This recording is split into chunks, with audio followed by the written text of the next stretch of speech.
Hello everybody and welcome back to another stream. I'm your host Kira Tizai and I'm glad to be back. It seems as though OBS is really holding up, so I feel as though I've properly resolved the issue that was going on before.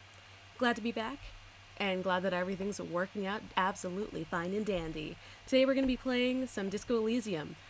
Yes, I think I said that right. Anyway, we're going to be the best detective. We're totally won't mess up anything, totally will get everything right.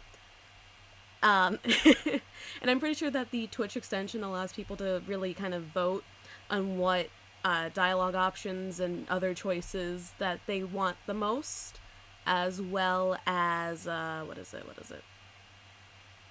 Oh, you could potentially do like buffs and detriments as well, is what I've read that the extension is able to do. So I'm looking forward to having you guys interact with that as we move along within the game. I have been bugged for a little while by a special someone to play this game, and we're finally doing it. It's been sitting in my Steam library for a few months, I want to say, at this point, and I'm only now being able to get to it. I probably would have gotten to it a little bit sooner if, I didn't really take that, 1 month or a few month hiatus. But, back to the old grind. Let's have some fun with it. Excited to be streaming with great quality again. Okay, let me move on to here. Let me adjust this about here. And, if you guys can't really hear it, please let me know in the little comment box. I can always adjust the volume if need be.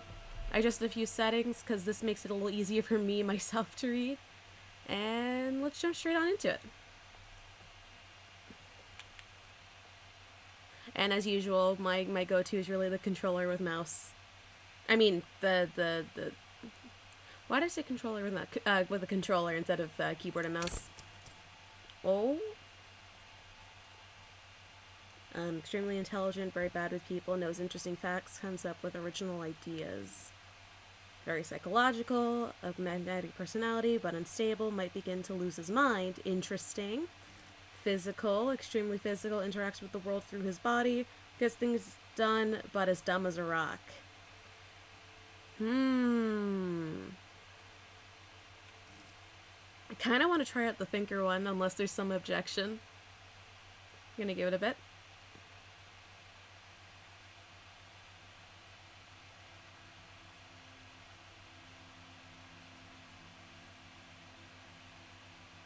Alright, seems like there's no objections from the one other person who's watching, so going with Thinker. For the first time ever playing, I haven't really seen any playthroughs of this, so I'm looking forward to it. The furries are at home in the mirror. It is their address, even the clear... I didn't finish reading that. This is fine. There is nothing. Only warm primordial blackness. You're conscious from Encini. No larger than a single grain of malt. You don't have to do anything anymore.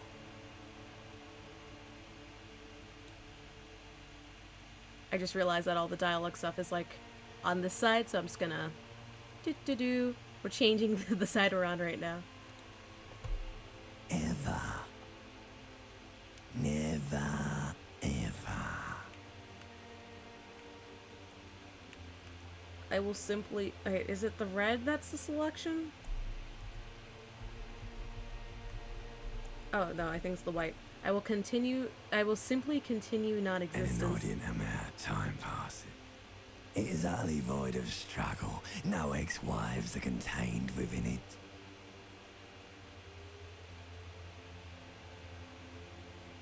Give me some more non-existence. You got it, sweet brother. Nothing upon nothing upon nothing. Ayo, I vibe. We really do be part of the void. How about you cough up some more of that sweet oblivion? Coming right up, sir. Smooth passage.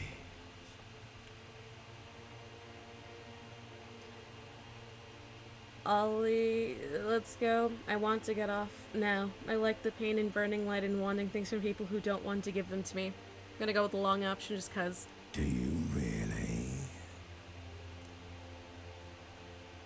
Don't be naive. Of course not. I want to sail the inky blackness until forever ends, or I do. Let me out. Yeah, no. Inky blackness. Nothing town to fuck all, Borough. When did you begin stream? About 6 minutes ago. You are at the very beginning. I hopped along to this left-hand side because all the text is like right on over here is where all the text is. So I'd figure I'd hop. That's somewhere over here because all the text is literally right here, right where my body is. Yes, we will be right by my crow buddy. Yeah, all the sound effects are just gonna be in front of my face. It's fine.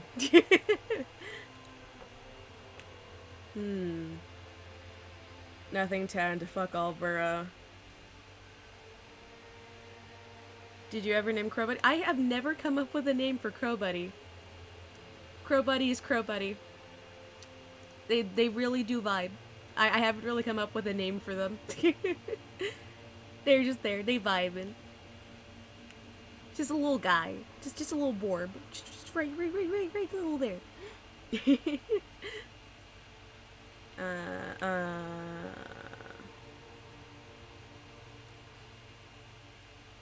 Oh, for the different. Yes. He's my pal, my one true friend. Oh my god, I'm blanking on that one meme. My little buddy, my true pal. Let's visit the ancient Zero Holm. Great choice, Elder One. It has always been like this, and it always will. I was also memeing. I was also joking. Don't you worry, Jax. Don't stop. Keep singing. Sing me the song of death. Wait, no. I need to belittle myself instead. I know. Yo, sing me the song of death, why don't you? The song of death is sweet and endless. But what is this? Somewhere in the sore, bloated man meet around you. A sensation. Interesting. I will now continue. Like a fly to the ointment, your conscience sticks to it. The limbed and headed machine of pain and undignified suffering is firing up again. It wants to walk the desert, hurting, longing, dancing to disco music. Yo, he said disco. Roll the credits. The game's called Disco Elysium. Disco? Hell yeah. Mother help me, there's a head attached to my neck and I'm in it. Or stop, I don't want to hear anything more about this sensation. Take me back to the formless, disembodied nothing. Alright, so somebody choose something. I keep choosing the void. The void's pretty cool and all, but I don't know what people want. Do we continue with A, the void, or B, whatever the other two? I guess we're gonna continue being the void. The stench of liquor rises from your mouth, and with it, an ungodly headache. Also, welcome to the chat for the first time, Vice. Help someone cut my head off. I'm trying to murder the rest of me. Who am I? What sort of creature does this to their own mouth? These are quite the interesting dialogue options, if I'd say so myself.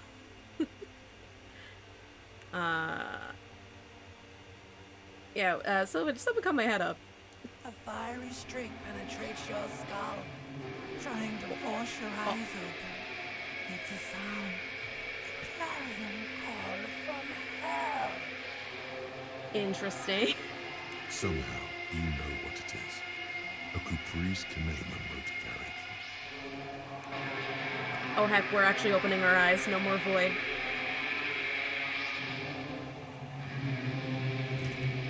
Oh man, look at this guy go. Absolutely, quote unquote, in our prime, as some would say. But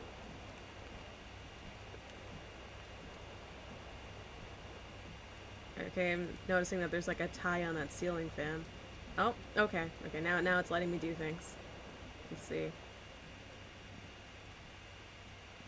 That is my... Oh! Okay. I'm trying to, like, see what it's allocated. Damn, dude, post-midlife crisis attire. Oh, is this actually easier with the keyboard mouse? Hold tap... Now this actually might be easier, with keyboard and mouse. Based on it just allowing me to kind of point and click. So let me just really quickly put down my controller. Me says I'm gonna use controller, ends up using the whole mouse and stuff. This magnum-sized bottle of Commodore Red is empty. Pant. I've taken pant. I'm taking shirt.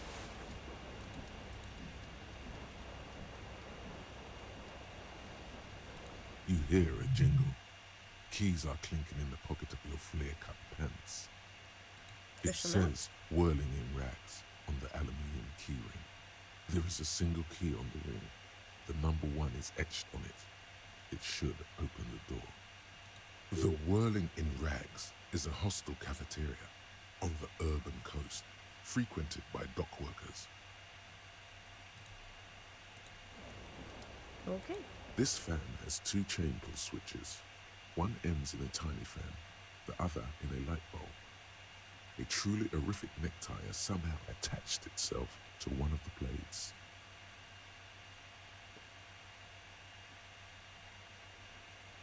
What if I just pulled on the fan? The blades come squeaking to a halt. It should be easier to reach the tie now. Huh. What if I pulled on the light bulb? I didn't even think of that as an option. A terrible mistake. Turn the lights off immediately. You can practically feel the photons burning a hole in your brain. What is it gonna kill me if I pull on it again? Yo, I'm gonna pull on it again. The lights are off. Oh, okay. Okay, that alright. You swoop up and catch the tie. Hey, we got the tie. It's released from the blade. Truly an option of all time. It is the option of all time. What you have in your hand is a truly hideous necktie with 4 or 5 different patterns. The knot reminds you of a noose. Wow, that's quite the morbid thought there. But alright. Anything else? The window stands broken in its frame. Cold wind blows in. It's assessed damage. The shards face outward. Whatever broke this window came from the inside. A fine web of scarring covers the back of your right hand, but none of it is recent. More likely a projectile than a held object. There are no fragments on the floor from pulling a tool back in after impact. I'm gonna keep going with the window, just because I can. It is too large for a bullet, yet too small for a piece of furniture. You're looking for something heavy and larger than your fist. Like the green shoe that's on the hat rack in the corner, which, coincidentally, is missing its frame. Congratulations. You smashed the window with your own shoe. Amazing. Now you only have one. If you're lucky, you can still find the other on the balcony outside. The door to it should be outside your room. The cool wind gushes in. Your toes curl up from the cold. Amazing. My first task as the detective. Find my other shoe. I want to examine everything else in the room really quickly first. Looks like someone tore out the tape while the song was playing. This reel-to-reel tape player still on, rolling empty. Take.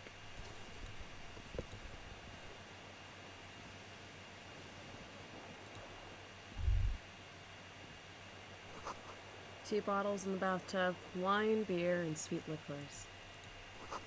Words fail to describe how rank it smells in here. They should have sent a poet. Oh, there's a shirt.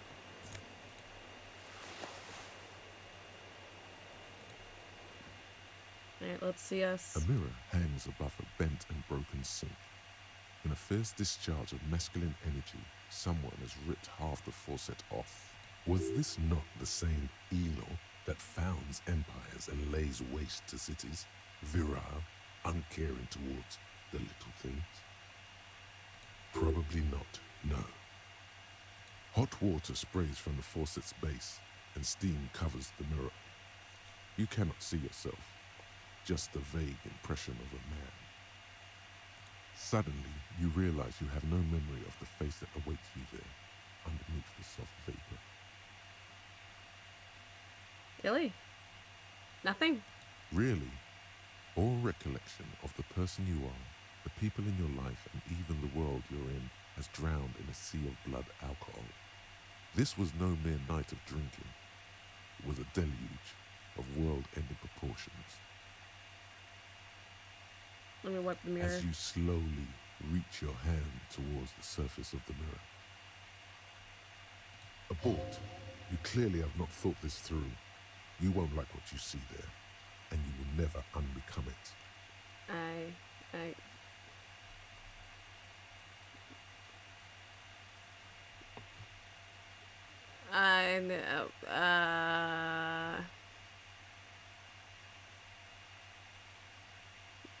I don't know what that typing is. You're fine. You're fine. You're completely fine. I was honestly about to ask specification because I wasn't sure. Don't you worry. It's okay. Big brain. Let me big brain moment. Where's the thing? Here? No. What if I turn on my big brain settings? I gotta find it though. I gotta find it real quick. Because I don't remember where the big brain setting was. Was it effects? Yeah, it was effects. Let me just, yeah. Big brain time. Don't mind me. It's big brain time.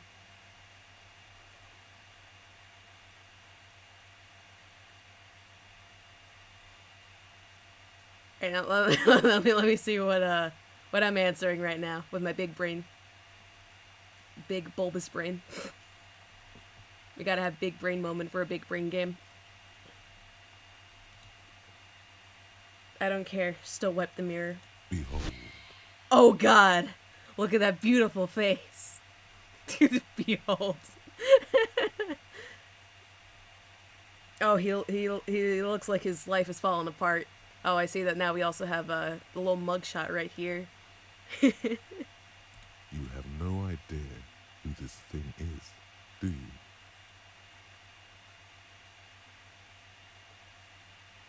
Bro looks like a zoomed in image from SpongeBob. Yeah, one of those like hyper realistic images. I know the exact ones you're talking about. Of course I do. It is some kind of superstar. I think I'm a superstar. Yeah, we're gonna go the denial route. It appears you're also dead. There's clearly rigor mortis on your face. Oh wait, is that an expression? Are you trying to make an expression with that face? Why? Yeah, it's because we're a superstar. Why else would we be making this? Let me actually move myself real quick so you can see. Look at my beautiful expression. Look at that. Yeah. Let me just boop and continue. Please stop. It's horrible. You're scaring yourself. Nah, I'm not scaring myself. Absolutely fabulous. No, this is what superstars do. Keep making the face. You can't, can you? It's like it's not even voluntary anymore. You've worn that grin into your face, and now it won't come off. I should do the narrators going all in on the Nah. The narrator don't know what they're talking about. We're truly the superest of stars. What does it even mean? What is the emotion you're trying to convey? Superstar. God, I don't know. It's indescribable, I think. it's supposed to look suggestive. I'm afraid it's meant for the ladies. Oh my god. I'm insinuating that I'm vaguely sympathetic. I think I'm sort of pulling it off too, in a sad has-been kind of way. There's some charm to it. It's an expression of pain. Oh, all these choices are certainly choices, all right. Superstardom though. You should check yourself for a pulse, superstar. From here it looks. Oh like shit! He actually he's now going along with it, even if it's sarcastic. Oh no. Narrator doesn't like my shit. Careless was very funny in that. No, wait. I'm pretty sure that there's actually the audio noise for it. Let me set up something real quick. I'm pretty sure I have that underneath the sound alert kind of thing. I've never actually used it on my own thing. Here we go. Oh, I clicked something by mistake. No. Any player size uses extension fine. Let me find it.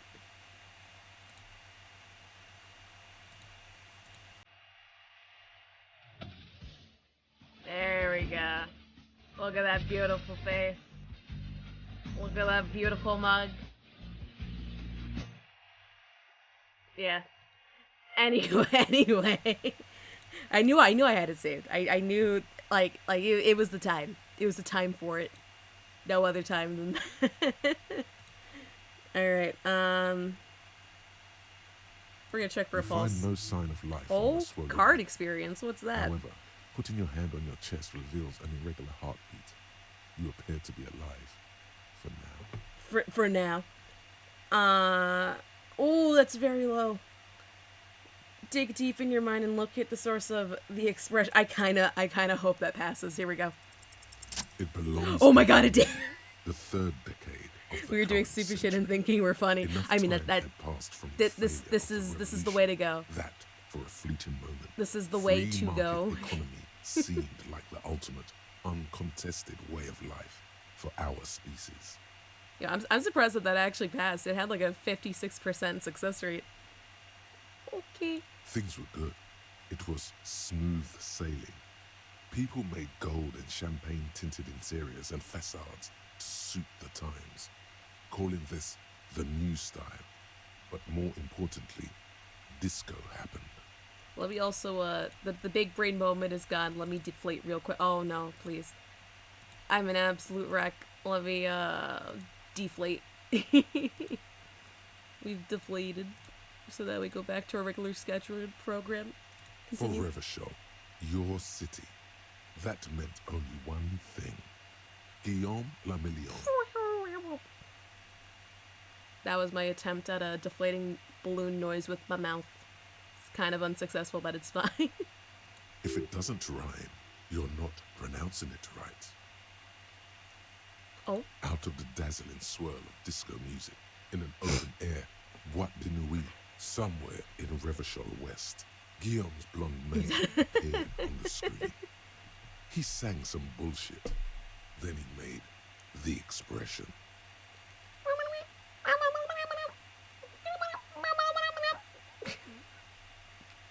Yeah. We do be doing the Animal Crossing. I'm still surprised that this actually passed the check for looking deep into our soul on why the expression expresses yes. I'm gonna do that at you, Millipart. I'm gonna look forward to it.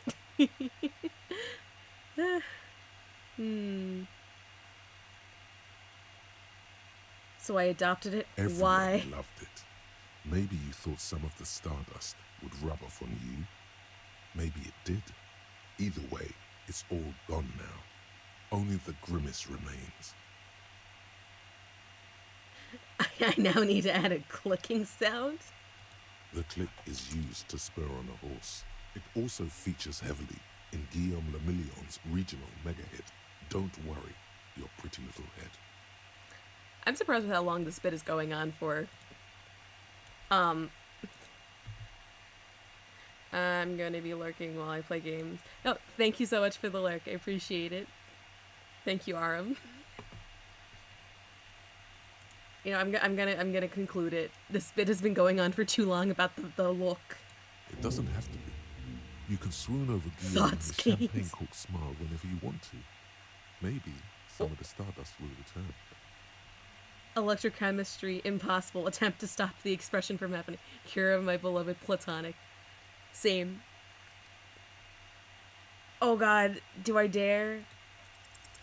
It's too late. Like an image on film. The expression belongs Love to you the guys primary too. motor cortex.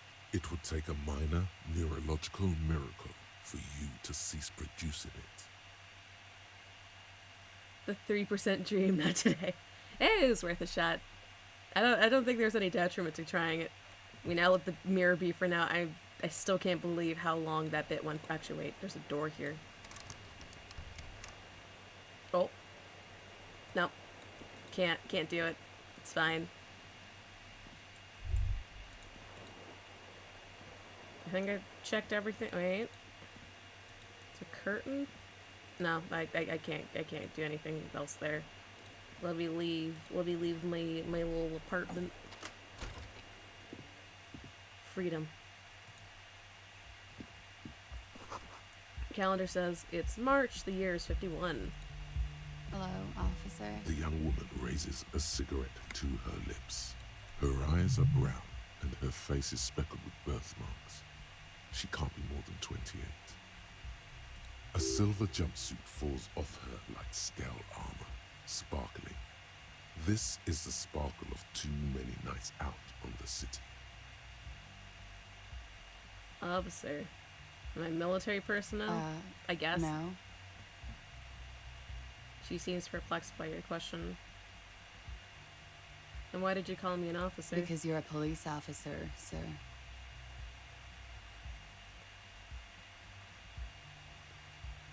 Are you sure? I am, yes. Unless you've been feeding us a set of very well-rehearsed lies all this time. Alright, I can tell that our Protag-kun has had this conversation time and time again with this lady. You've been here for 3 days. On official police business, no less. So now we have a timeline. Kind of. Couldn't say. In truth, so far, mostly drinking. You have no doubt about the drinking. But do you strike yourself as a tight-lipped drunk? She must have heard something.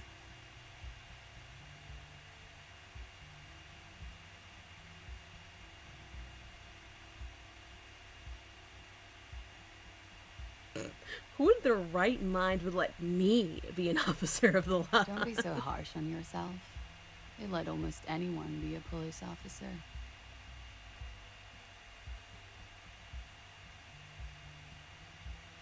I'm gonna leave her alone. Of course. Be careful, officer. They don't like the police around here. There she goes. Something stirs in you as she's about to go. Call it an instinct, a need. The need to ask questions. It's like you said the words a million times before. She looks back at you, a light glinting off her eyes. What if I don't want to ask questions? Before you go, I have some questions for you. Yes? Sure. What is it that they have again? No. What exactly is here? Where am I? Tell me, is it 51? No, your room is almost next to mine. Did you hear anything last night? There was the usual ruckus. Loud disco music. Did I have any I visitors? couldn't say. It's impossible to hear people speaking from over here. Loud disco music. Yes. Various artists. Ostentatious orchestration prime among them. She raises an eyebrow, waiting for the name to connect with you. Oh, that. Yeah. Well, the less said about OO, the better. OO were huge where I come from. I was very young then, of course, like 7.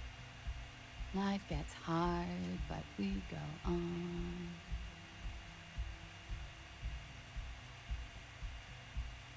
I don't know about that. At around 2 o'clock, disco stopped, and there was a change of pace. What A happened? slow, sad song started playing, like organ music on repeat. That went on for quite a while.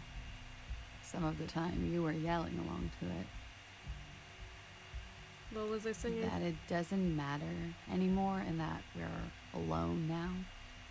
It was difficult to tell. The song itself was very quiet and soft, but you sounded like a winded boar, sir. It was hard to understand what you were singing on top of it. We can either apologize or say something like, when you say wounded, do you mean in a cool way, like a wild beast? I think I'm gonna say I'm sorry. I just feel bad. Don't be. I was going out later anyway. It didn't bother me. Then what happened? Then you started screaming and trashed the place.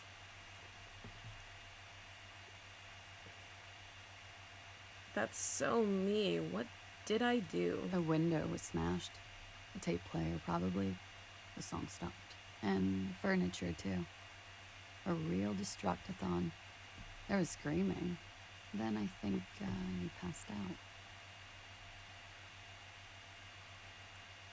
It prides me to hear this tell me there was more. There was. I think you screamed that you didn't want to be this type of animal anymore. I may have misheard, but it was sort of memorable. I went out afterwards. Everything was quiet by then, around 4 or 5. And that was it. Where's You're that in a place here? hostel, sir. We are in Revachol.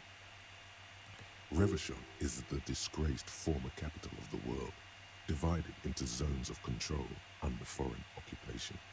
Half a century after a failed world revolution, she is central to our moment in time. You sure look like you're from Revachol. Revachol parties. Her accent suggests she is not from around here. She's from Iranier, another part of the world. The dock workers are pretty cocky. They think they're police enough. At least here on the coast. I can't say about the rest of the city. And then It's confirmation. 51. What The century? current century? Centuries don't have numbers. They have names. And this is the current one. Civilization has existed for 8,000 years, sir. What's so You're funny? right. There is nothing funny about civilization. Okay. Glad to have been of assistance. Thank you for the information. Looks like she left a nice long stub in the ashtray, still smoking.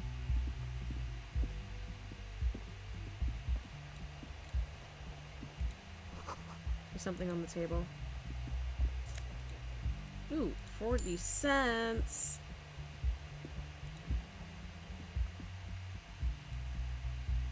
Actually, no. I'm gonna go through the door. You're rich. I'm rich. I'm rich. I have 40 cents. 40 whole doubloons. Oh my god. Is the game just stopped responding? I'm scared. Please don't crash. Oh my goodness. You guys can't see it, but oh, there we go. There we go. It's responded again. Let me get my shoe. My shoe. I am completing the pair. Finally. They are complete. There they both are. 2 identical shoes, both copiously green and indiscriminately snakeskin, reunited on your feet, like 2 baby crocodiles. We're so rich, the game is such that's not working.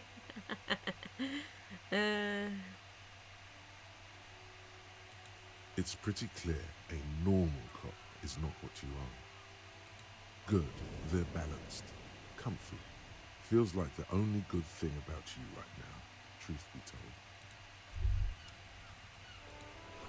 The smell of the sea makes you dizzy.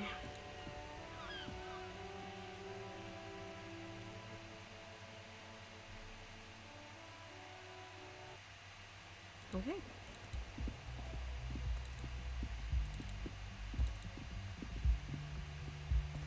Hello, what's this? What are you? This is the weekend edition of the satirical newspaper Trompe le Monde.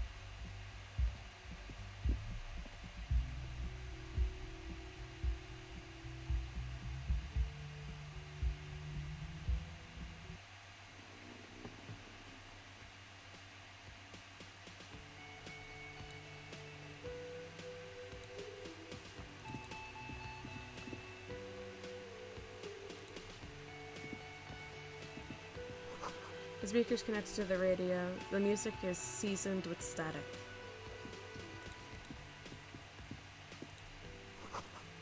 This is a water cooler. A large bubble is rising to the surface.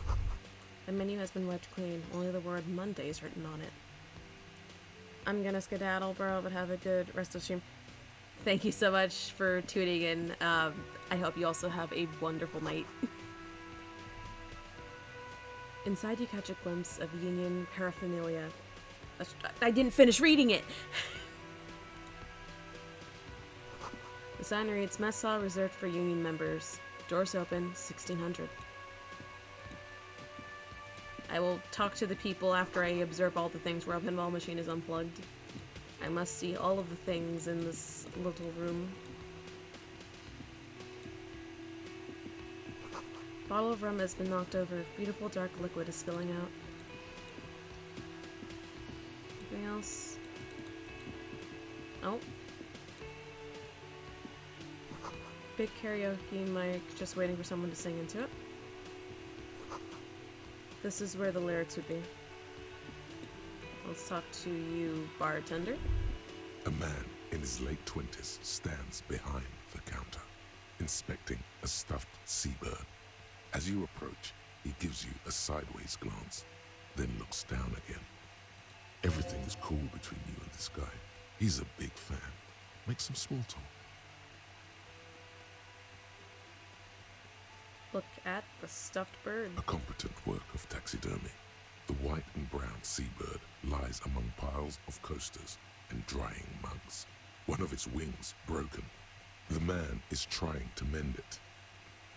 Looks like the bird was ripped off the shield that was used to mount it, most likely on a wall.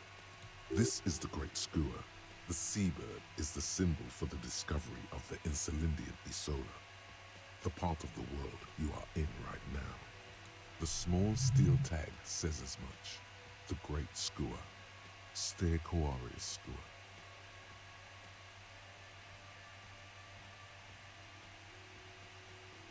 What happened to the bird? Look, your buddy is over there. He looks at the doors where a man in a bomber jacket is tapping his foot on the floor. Why don't you go and talk to him, okay? What do you mean by my buddy? He pretends not to hear you, concentrating on the bird instead. Are you the bartender? No, I'm not the bartender. I'm the cafeteria manager. He's very animated all of a sudden. This seems like a touchy subject. Understood. Mm-hmm. I will leave.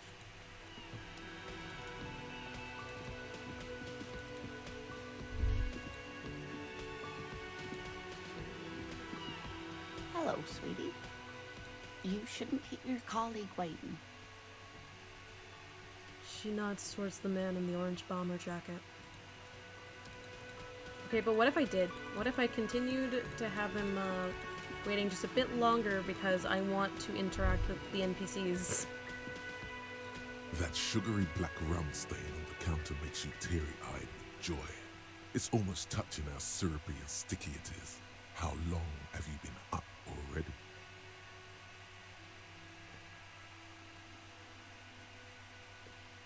An hour would have been bad. 2 hours is mystical.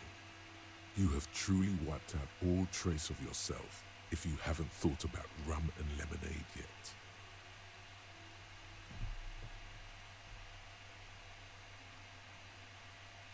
Maybe later. Maybe later? What is this? Casual Friday? What's with the lackadaisical laxman attitude? You used to be passionate about getting your drink on. Show me you're still young. Show me you have the fire in you. Lick that stain off the counter. I don't want to lick off. I don't want to lick stuff off the counter. That's not sanitary. I don't want to lick it. What happened, man? You used to be cool. Go get your boring normal person drink then. Get your drink on and your act together. What?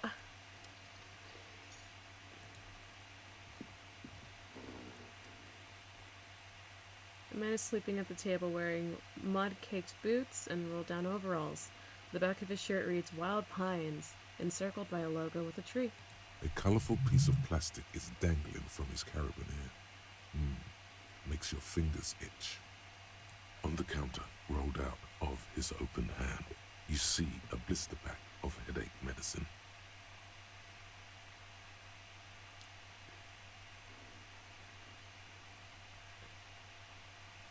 It's a dock worker's ID, doubling as a shift card and a job permit.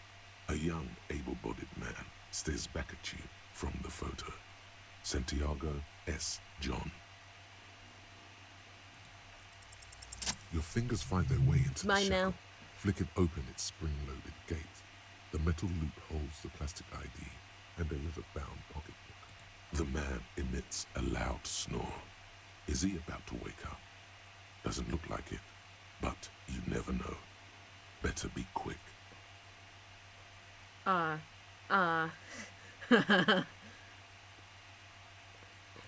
You find a black paper note with a Yo, woman's I got profile $5 on it. $4. Seems like this woman lived centuries ago. The note says 5 real. It feels nice and greasy. You slip the plastic ID card. Oh my out god, of it's the working. loop and pocket it. I'm robbing a dude. The man continues to snore. Just for the record, you look nothing like the man on the document. The sleeping dock worker has little to say about your actions. He remains silent. The man does not mind. You probably need them more than he does. You've just picked up some magnesium. This item is stored in the bottom left corner of the screen above your character portrait. Use magnesium to heal your morale if you have morale damage. I could try to wake him up. There is only one way to wake this bone idol from his There's sleep. no words, just a Roar primordial loudly. scream. Rip the buildings from the earth. Yo, we're gonna scream in this dude's ear. Why the yelling man? The 30-something man slowly lifts his head and gives you a pensive look. Looks like a Sow descendant. A lot of Sow dock workers around.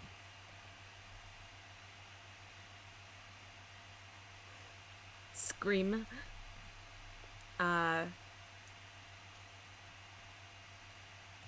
Wait, what? I was just sleeping. What do you want, officer?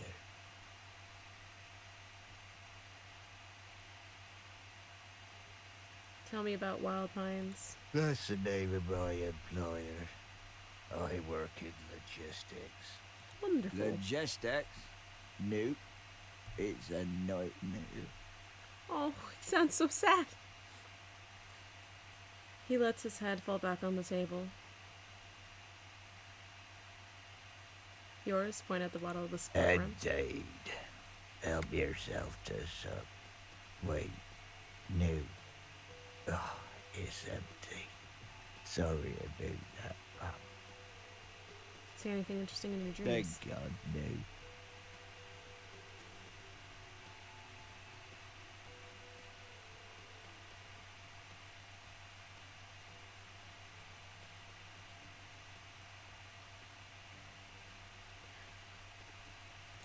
Brilliant. I'll let The you sleep. dock worker doesn't answer. His head is already back down on the table, in sweet sleep. You know, considering that was only 17%, I'm surprised it actually did work. Alright, my current quest apparently is to get a drink. Summer door closed for the winter. Right. You should totally sing karaoke here, the first chance you get. Your emotions need to be expressed. People need to know your vast, oceanic soul.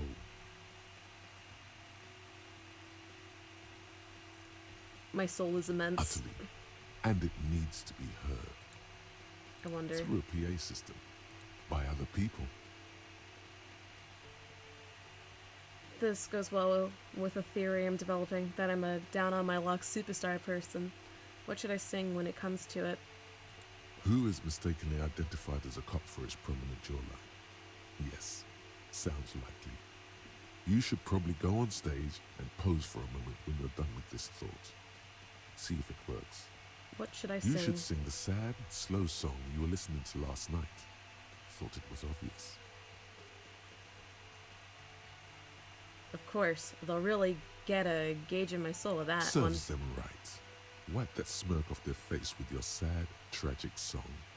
Who's laughing now? No one. You have to find out how the song goes first, though. Oh, come on. Maybe a tape of something appropriate would help.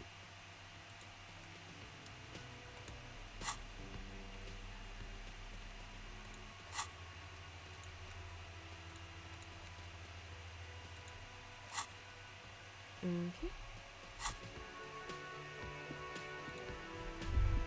The man plucks at the seabird, frowning. There was a thing that popped up. There we go. Woman's hand says, no, that's alright. More The dialogue. man plucks at the seabird. No, I'm not the... He's very animated all of a sudden. But you can still pour me a drink, I right? could if I were a bartender, but I'm not. I'm the cafeteria manager, so I won't. What's the I have difference? 3 cafeterias to manage. 3. Sylvie tends the bar here, not me. I'm only standing in. Where did Sylvie go? She just, you know... He shrugs. His eyes dart from left to right.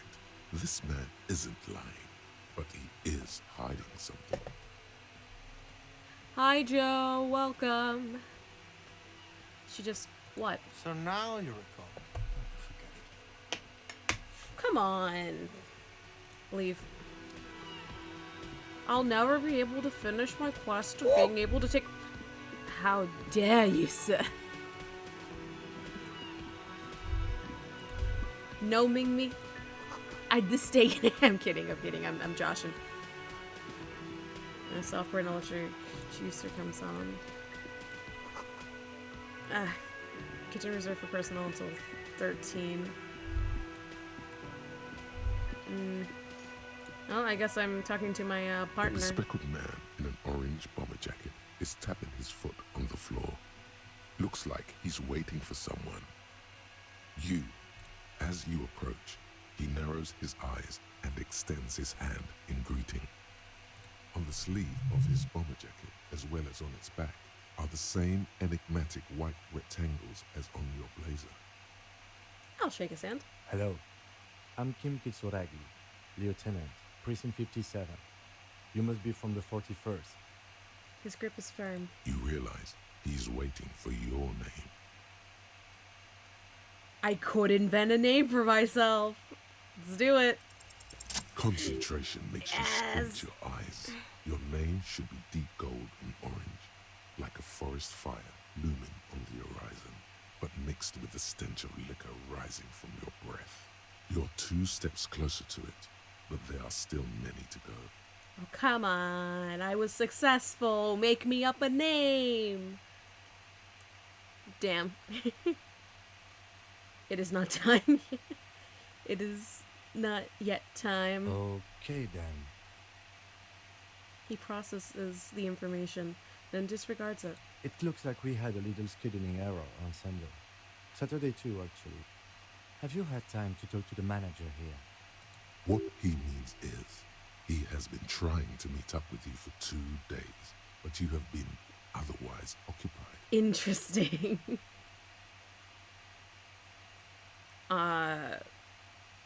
He's a You mean him? Yeah, I just talked to him. If you don't mind, we should talk to him again.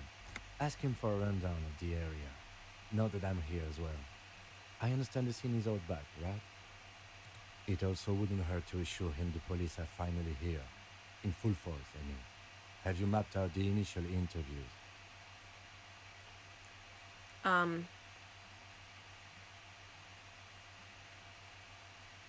What interviews? At the 57th, we like to prepare an initial list of persons of interest, and then just skim the surface.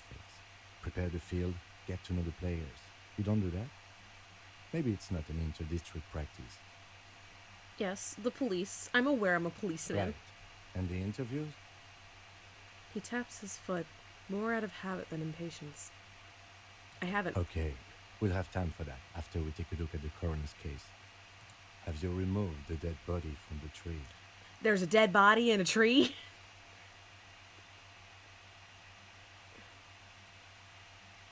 Dead body? Mm-hmm. I don't like dead bodies. Sure. But did you take it down from the tree? No. So, the body is still in the tree. I have come across no dead bodies. Where it has been hanging for 7 7 days days straight. straight, oh my god. We should go there as soon as we are done talking to the owner.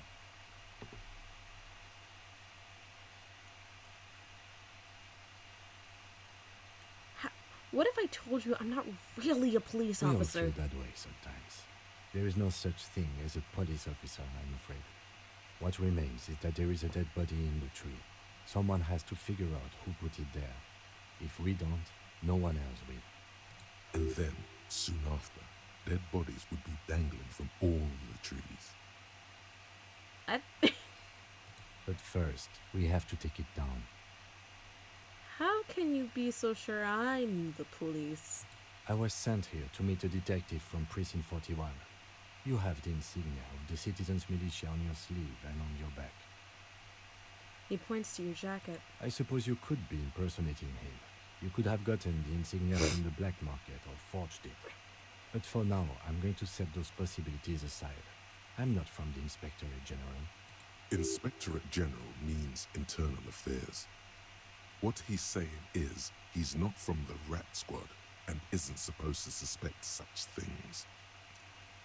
I'm gonna answer with how you mean the Rat Squad. No need for derogatory terms. They're only doing their job. Oh. You said insignia. These white rectangles, you mean? Yes, But they're just white rectangles. they're not just white rectangles. They bear a halogen watermark with the letters RCM and a pattern resembling the street grid of Revachol West. I would ask you to step into the headlights of my motor carriage, but again, it's none of my concern. I just need you to do your job. But shouldn't I have a badge or something? You mean you don't have a badge? It was on me when I woke up. Losing your identification card is a serious matter. My vehicle has a shortwave. You can use it to report your badge missing. I would advise you to locate it as quickly as possible. But getting the body down should still take precedence. But I don't remember I anything. can see you drank last night and the night before, and that you are still drunk now. But I have seen officers go through worse. Much worse. Oh. If you need something for your headache, there is a general store nearby. But as I said, the dead body should be our number one concern. Okay, well, let's roll. After you, officer. Lieutenant Kitsuragi is now in your party. You can talk to him whenever by interacting with him. Yes? I think you should know I can't remember anything. No response. He just arches his brow. He's having trouble processing it, believing it even. I feel like I must repeat this. I don't remember anything. There was heavy drinking Have you involved. tried concentrating on something other than your personal affairs?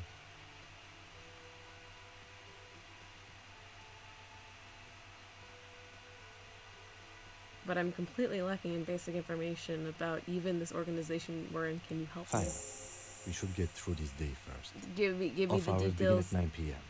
If you're still having trouble then, I can give you an orientation. thing. Focus on other people's troubles, not your own. That is a relief. Okay. A moment passes. The lieutenant glances at the sports watch on his wrist. Tell me about the case. What do you want to know?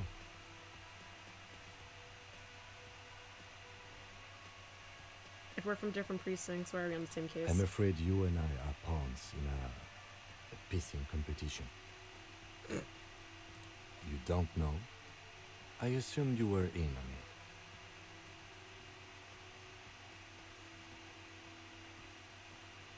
Tell me about It's it. just stupidity. We shouldn't waste any more time on it. If you want my take, ask me after we've inspected the victim. Let Was it go there for now. anything else you wanted to know about the case? I can't remember a single Maybe thing. you can tell me what you do know to help me narrow it down a bit. I know literally nothing about it, only what you told me Do before. you want me to brief you? Brief. Yes, that sounds good. 3 days ago, the RCM emergencies desk received a report about a security guard who was found hanged in Martinez. An anonymous caller said there was a dead body behind the Whirling in Rags hostel cafeteria. The cadaver had been there for 4 days. No one had come to investigate. Okay. During that time, the victim had been stripped of his belongings.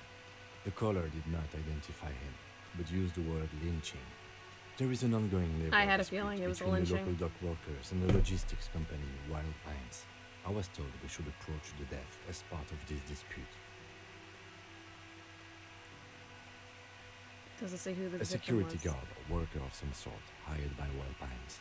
This was just hearsay from Martinez, of course. We need to find out the truth. Who was the caller? To find him or her is one of our tasks here. For now, all we know is that the tone was muffled, using a device of some sort. The desk could identify neither the caller's age nor sex. Why had themselves? There's a strong prejudice against involving the RCM in what's seen They caught me as off guard. union matters. The dock workers' union is the de facto police in Martinez. Now it appears they've started executing too. We cannot allow that.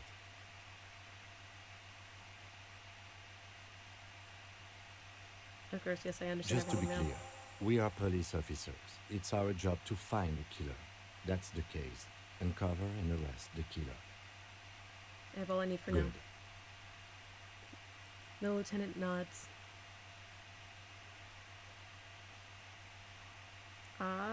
Let me talk about you. Me? What are you doing in my swamp? Swamp. Yes, I don't you. see how my life is pertinent to the investigation.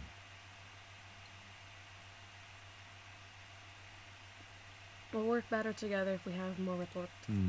That's a fair point. All right, for the good of the investigation, what do you want to know?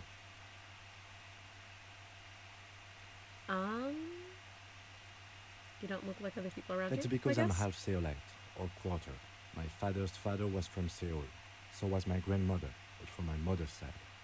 It's not an interesting topic. What is Seoul? It's a part of the world, officer. A geopolitical entity and a geographic division. I told you it wouldn't be interesting.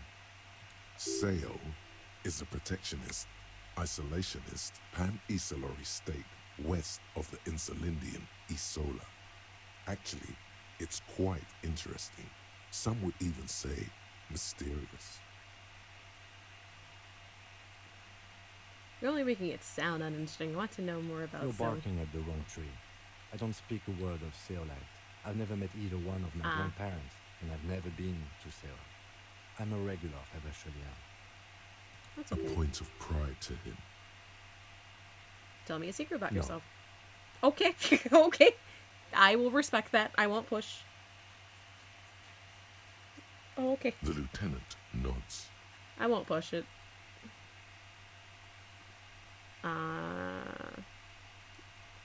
I mean, he probably just needs the glasses to see, but I want to see what the dialogue is. That's correct. You feel a slight urge to put the lieutenant down for this, but you can't quite muster enough testosterone. Why? No, I don't. Glasses are cool, I guess. Are they? They are mostly just cumbersome. Do you ever talk with yourself? What do you mean? You know, when you're thinking, do you ever have conversations with, like, your brain? I have no idea what you're talking about. Alright, so we're a unique case. The lieutenant's conceptualization skills must be rather rudimentary.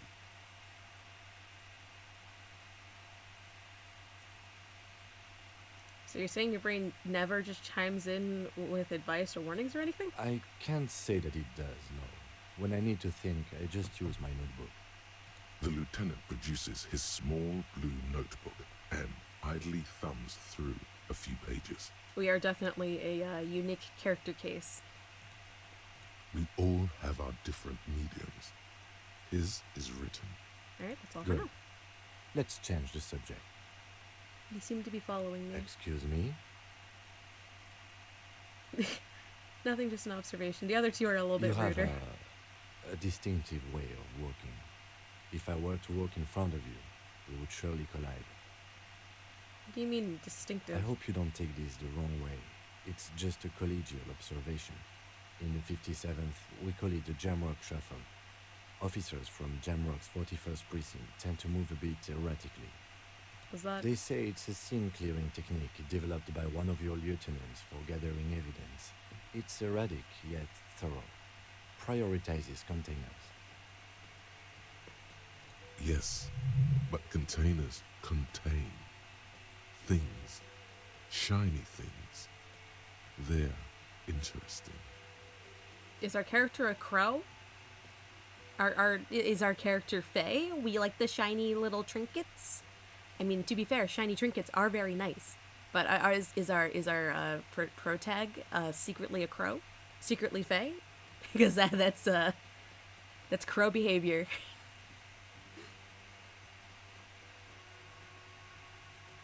Wait, what? You kidding me? Why containers? Okay, then that's racist. I don't prioritize I'm very confused.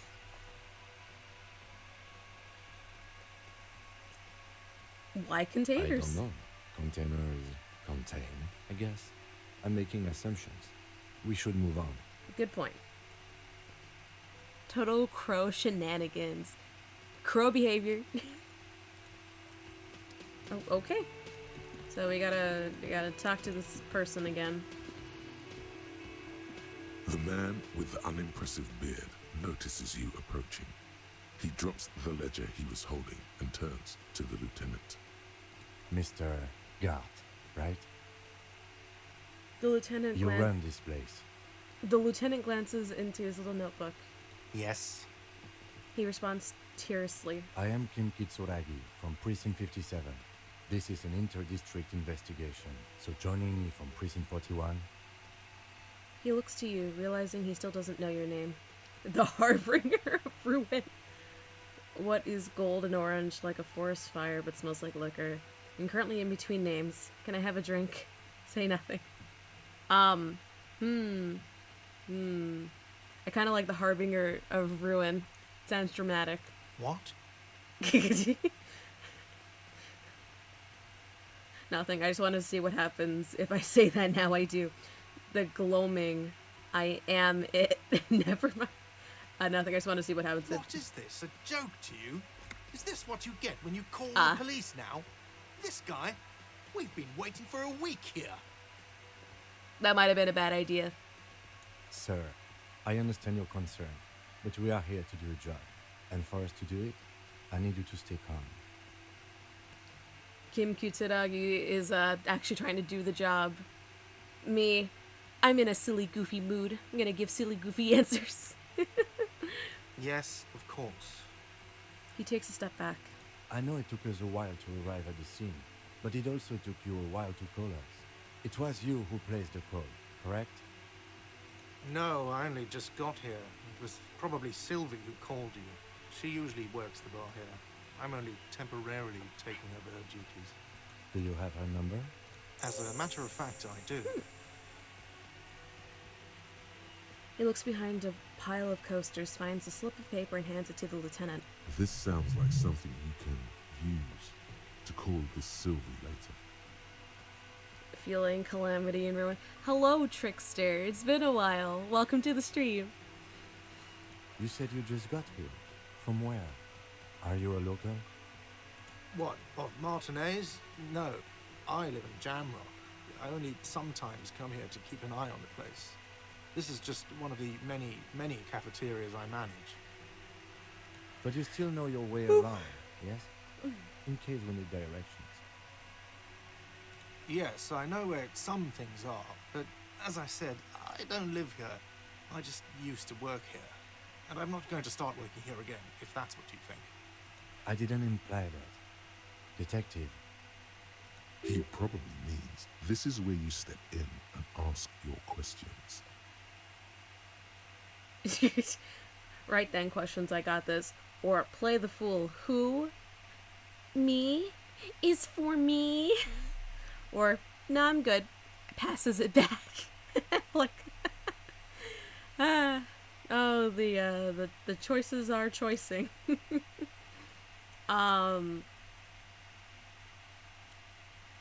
Oh boy, let's see.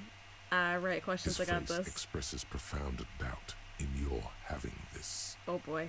Ask him about the body's location before asking if he killed him. People give up information in the more innocuous question, which you can later use in the more sinister ones, not vice versa. Why did Sylvie go away? Haven't you asked me that already? What is it with you and this woman? She has nothing to do with this. No, before I was asking you where, now I'm asking you why she left. Okay, you got me. She went away because of the dead body out back. And because I asked for her number. That's why Sylvie went away. I hope you appreciate that. Oh, it feels bad, man. It feels bad. Thank you. The lieutenant says he opens his little notebook at the cover. The number is safely tucked away in a small pocket. Didn't go well? I asked an employee out. She didn't want to come, but felt obliged to. It was a bad idea. Now, what is so goddamn fascinating about that for you? It's got nothing to do with the lynching. Alright, let's see what our dialogue options are, because there are a few. Option number 1. This stuff gets on my nerves. I am a feminist. Option number 2. I guess I like to be thorough. Option number 3. Everything has something to do with everything. Option number 4. I don't know. I just went for it. Pog. Option number 5. You're right. I probably shouldn't have asked. You know what? The I probably shouldn't have asked seems the most polite. Just because it does seem like it goes a bit far. Forget it.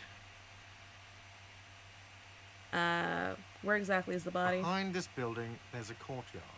They hoisted him up on a tree there. I saw the responses too late. I'm sorry. I saw the responses late. I'm sorry. I didn't mean it. I will give a proper 2 minutes the next time. I'm sorry. I don't know if there's even a way for me to rewind the clock. He's okay. Okay. How do we get That's there, easy. then? See that door there? First you exit through that. Then to your right, you should see a big hole in the fence. A really big one. You can get to the courtyard through there. No need for the keys. The hole is big enough for the Franco-Nigerian cavalry to fit through. This man means the heavy cavalry of the innocents Franco-Negro, sweeping over the plains and nations of the enemies of mankind. 5th century style, unified currency and the concept of cool came in their wake. They wore lamella and carried guns. But first and foremost, Franco-Nigerian heavy cavalry was really, really wide. That hole in the fence must be enormous. Who killed him? I don't know who killed him. I'm not the police. That's your job. Hey man, you never know. This is it. He said they hoisted him up on a tree. Who is this they, if he doesn't know? Before you said they hoisted him up on a tree, who did you mean by that? Oh, people are saying it was the union dock workers. That it was a lynching. Who exactly is saying that? The locals, the customers, the people who eat here. A lot of dock workers eat here. Sylvie told me everyone knows the dock workers did it. Interesting. Did the debarders themselves tell her this, or is it a rumor? I don't really know. You'll have to ask her. Why would the dock workers lynch this man? I would suppose it's because they have nothing better to do. You mean the strike? Yes, the strike. The man they hanged was a security guard for the harbour company over here. A mercenary. The unionistas probably thought they'd send a message. Do we dare ask if he killed the guy? Do we dare? Do we dare? I know it's not gonna go well, but is it worth doing? Before moving on.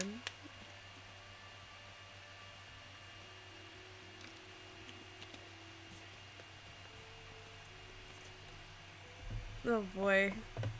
Definitely. Alright, we're doing it. Palpatine, do it. Do it. Do it. What are you, crazy? Of course I didn't kill him. Yeah, I knew it wasn't gonna go well, but I really wanted to see the reaction. Alright, I have another The question. lieutenant turns the page in the little notebook he's been scribbling in. Oh, we asked all the questions. Do it. Do it. Alright, that's all. Let's go. Boy, appreciate. Not so fast. You owe me 130 real. What? Ooh, do I slip away unnoticed? I'm gonna try it. Yes! Yes! As you blow this joint, behind you, a whiny voice shouts. Real mature, man. Real mature. Heh. Success. I did it. Smooth as butter. Ooh, autosave. Real mature, man. Real mature. Let me interact. A heap of snow melts in the wheelbarrow. What?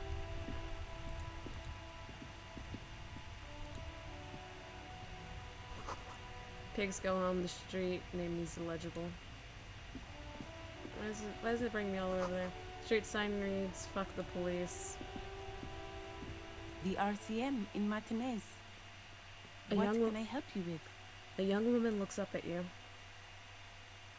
You sound surprised. We don't see a lot of police around here. That's all. I have some questions for you. Of course. What can I help you with? We need directions. Of course. Where to? What is up in the north? There's the pier, the Cape Side apartment buildings, some more tenements. Not a lot, really. What's in the east? The harbor gates. Some kind of commotion, I think. I don't follow the local politics. A fleet store, too. Where is in Some the south? shops and a bridge. The canal bridge leads to the coast, but it's broken, I think. Some kind of accident, probably. What's on the other side of the canal? Just coast. There's a little fishing village there, and a fish market. But that got closed down ages ago. What is in the west? It's just water. No, actually, I think they call it the Martinez Inlet. There are some islands in the bay, but they're hard to reach. Thanks, that's all for No now. problem. She nods, brushing a fleck of soil off her cheek. She's very well composed, back straight. Who are you exactly? Me? I am just a gardener. Okay. She hides it well, but behind the sweat and dirt there is something else in her rigid posture. Cool. What are you doing here? I'm working. Working on what? I have a greenhouse in the yard there. I've been trying to get some work done. What? Well, as you probably know, there's a corpse hanging from a tree there. It smells pretty bad, so I have to take breaks. Fear. Don't worry, miss. We are here to clean it up. We can get to work soon. Mm-hmm. Thank you. My head is about to explode from all the salts I've had to inhale. Salts? Ammonium salts. Perhaps useful for later. I have to run. Of course. I won't hold you back. She wipes her brow with the canary yellow glove. If there's a corpse, then you're going to need those gloves for the autopsy.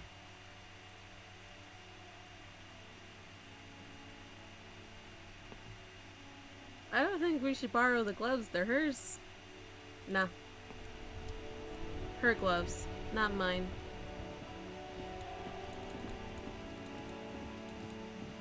Wait. First, I am noticing this other thing right here. Rue de Sangas. Yep. Alright. Let's tear down a dead body. What? Kid, what are you doing? Kuno's got this. The boy throwing rocks at the dead body can't be older than 12. If there ever was such a thing as an ugly kid, then this is it. He's almost exquisite in his ugliness, like a gremlin. Gremlin. Oh yeah, Nappa Gumpy Kuno! Boom. Got him.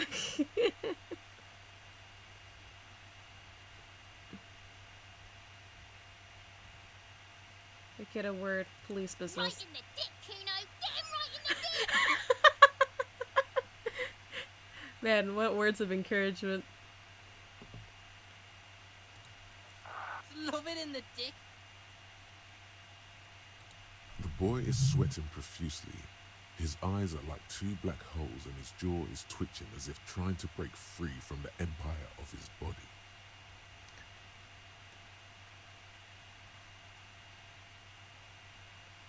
Stop using slurs at my crime scene. That's not how we do it. Can't talk, pig. Shit's coming up strong. Throwing rocks. Shit coming up strong. That sounds good. Joyous. You should hang out with this kid and see what that juicy shit is all about. Juicy what now? I mean drugs. The kid's on drugs. Oh. Yeah, Kuno! Ride the lightning, Kuno!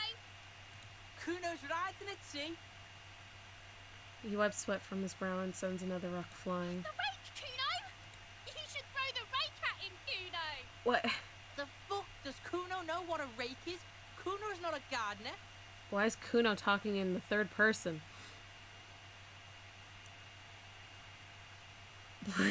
Kid, you wanna hang out? I'm not a narc. Fuck no! Kuno doesn't buy that shit. Fucking entrapment shit. Fast. This kid has got street smarts.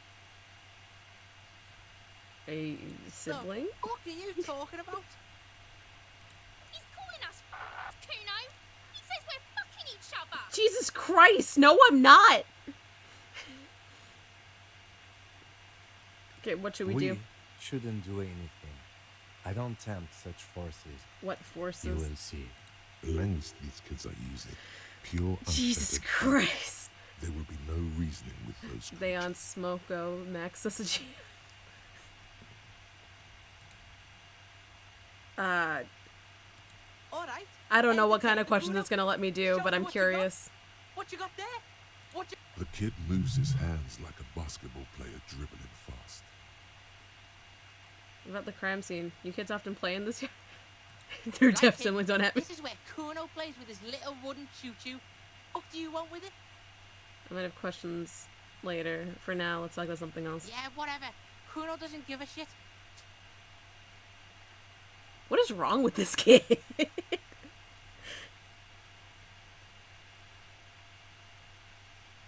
You know what? You know what? I'm playing a grown adult trying to talk to like a 12-year-old. Okay, I'm off. Kuno doesn't fucking care. Jesus Christ, man. This kid's on something, alright. The kid's ladders are giddy, but still climbable.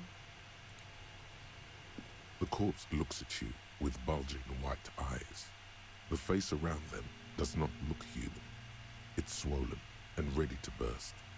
His lips are fish-like, and his tongue like a ball gag in his mouth. Kuno sounds like he mistook the T for an O in his name. Heh.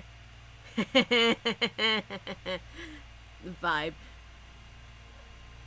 Based on this description, the body's already entered rigor mortis and has been there for a while. I mean, we've also been told this, but, you know, symptoms absolutely align with it. With the releasing of gases and the decomposition on the inside of the body. You seem to be holding your breath. Look down. A cargo belt twists his neck at an unnatural angle. The body below appears stiff. It's letting out an ungodly rot. The smell seeps in, even through your clenched nostrils. Let go of your nose without throwing up. God, what is that? Why is it so bad? It's a 3%. I'm risking it for the biscuit. The smell is repulsive. It pushes in from your mouth, more instant and more familiar than anything you expected, more fever than odor. It fills your mind, flushing you from within. We're gonna let it out. He's gonna puke.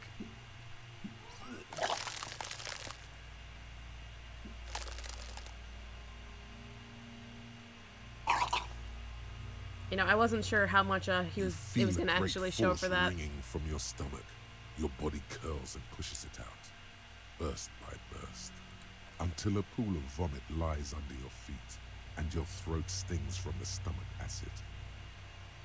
The smell of Commodore Red rises from the pool. Among it, distilled spirit and bits of shish kebab. I'm sorry. It's okay. Happens to everyone. Keep it. Thanks. Wipe your The mouth. hangover is clearly making things worse for you. You could use some ammonia to clear your head. You think ammonia would help? If you can handle the headache. Some officers use it to deal with cadaverine odor. But not you? I can't handle the headache.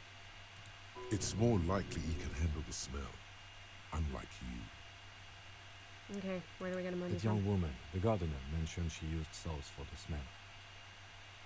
He now sourced the plaza. If she doesn't have any, there might be some in the fridge store nearby. Acquiring ammonia will provide a modifier to the white check. Modifiers make checks easier and allow you to retry them. Why is it so bad? Active decay. It's okay to throw up, officer. No one is judging.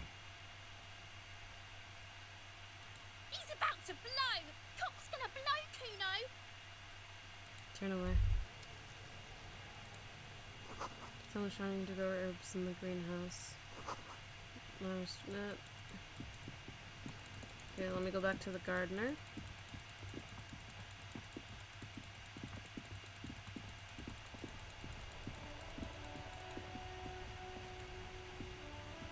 Hello again, officer. How are things? Do you still have your salts? I think I could use some. Sure. I'm done with them. She takes a small capsule out of her breast pocket and hands it to you. Go easy on that stuff. It gave me a terrible headache. I have to run.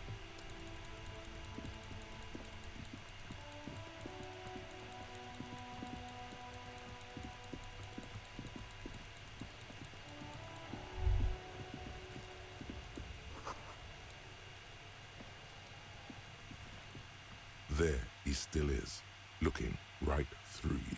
Has with ammonia. His white eye. The ammonia only makes it worse. The combination forces tears out of your ducts. You manage to keep it in once. The second time, not so much. When the vomiting is done, your cheeks... The ammonia didn't do anything.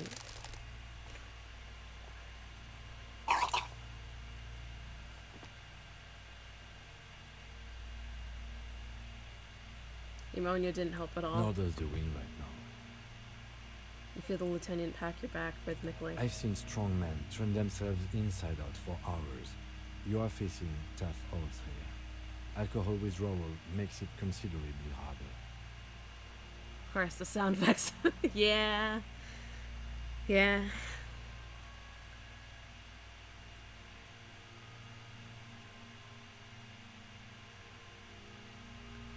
Can we get a vomit stream?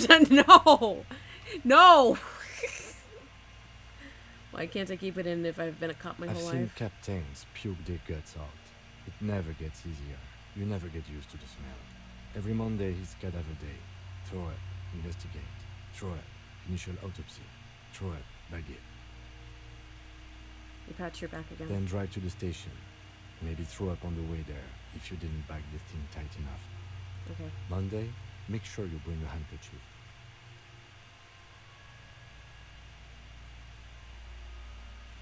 Alas.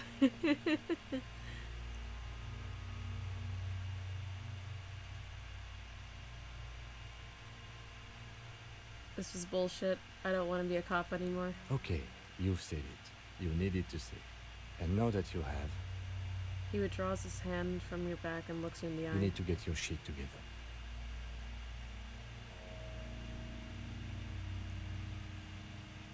Okay. We should go talk to the locals. Find something else to do while the wind changes. It's pretty bad right now. We should go talk. Yeah. You've gained a thought. When this dialogue is over, go to your thought cabinet and internalize it with special bonuses and effects. Give it half an hour. Get yourself together. Then come back and have another go.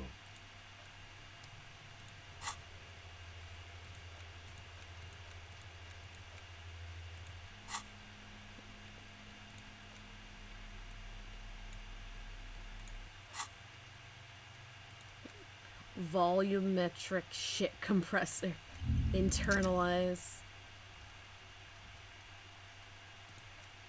Ooh, I can internalize multiple things. Did I unlock any other thoughts?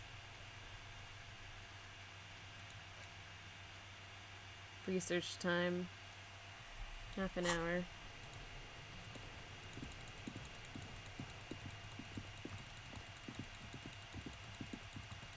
So now we go back inside and talk to the locals, I guess.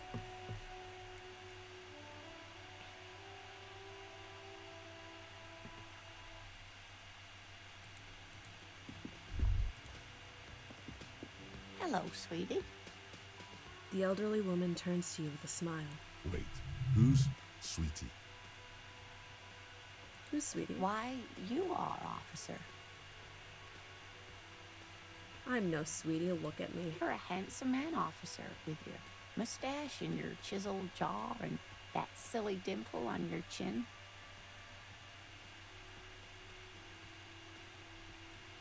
Thanks, I appreciate You must it. forgive me. I'm getting so scatterbrained. I completely forgot to introduce myself. She slaps herself on the forehead. I'm Lena. My husband. She got Morel game, and not I gonna are staying lie. with our friend Gary just down the street. The I volumetric come here shit for compressor tea from when they're the away. Doofenshmirtz. This Lena is wacky enough for the motley crew. Hire her on the spot.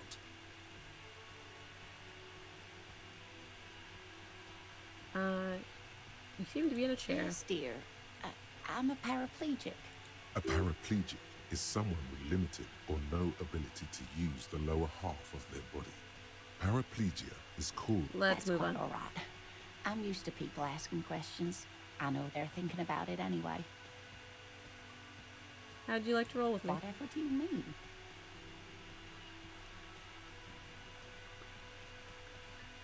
Alright, she doesn't have game anymore. I want you to be my wheelchair partner in fighting crime, writing backyards of corpses, catching sequence killers, nothing. I was just thinking the lyrics to a song. We're gonna roll with me. Ah, yes. Probably Roll With Me by the Fletchers. People often quote the Fletchers at me. Morel says it's my theme song.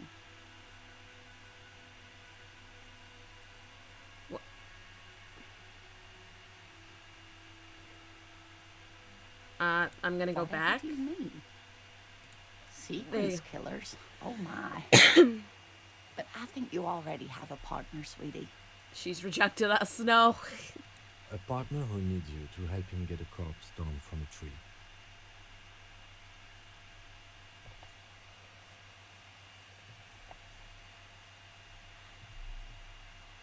Yes, and it seems to me that you do well to stick close to him. He has I've a dropped look my of water an bottle. upstanding officer of the law, someone you can lean on. And, sweetie, you are looking unsteady. I need to drop my water bottle.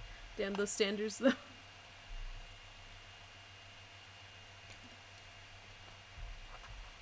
What are you doing? Dropping all the things?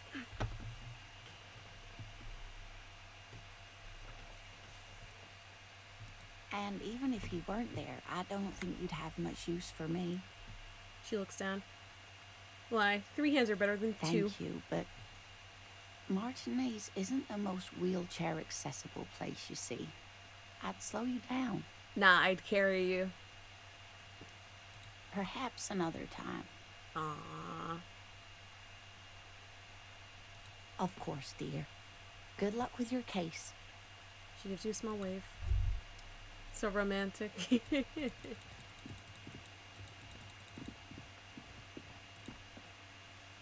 Real mature, man. What exactly were you trying to accomplish? You do understand you still owe me money, right? Damn, your feet thought we got away.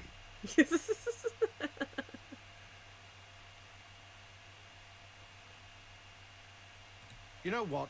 The stupid drinks you've had are on the house. You know why? Because I know you can't pay for them. Not because you ran away. Now, damn. I still have to charge you for 3 nights and the broken window. That's 100 square. Don't thank me yet. You still owe me 100 real. If you don't have it by tonight, I can't let you up there. He points upstairs towards your room. Now, what the hell did you want? I assume you wanted something to come back here. Do I have a shaker in my hand? Is this a shaker? It's not a shaker. It's nothing. He's holding nothing. It is but an imitation. Am I wearing a little bow tie? Am I wearing a bow tie and doing this? Man is absolutely baffled. Am I smiling? Do you see me smiling and shaking my little shaker? No. Do you know why? Why? Because I'm not a bartender. I'm a cafeteria manager. Is there anything else you wanted? Play it calm. This man needs to understand you need a drink to help the community deal with police stuff. Oh, that first option's probably a little too aggressive, so I'm not gonna pick it.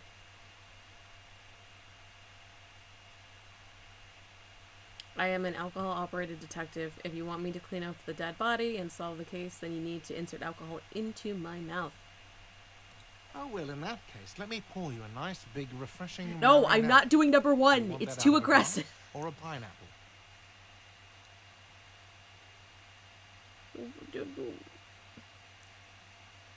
No, I will not assert dominance for this.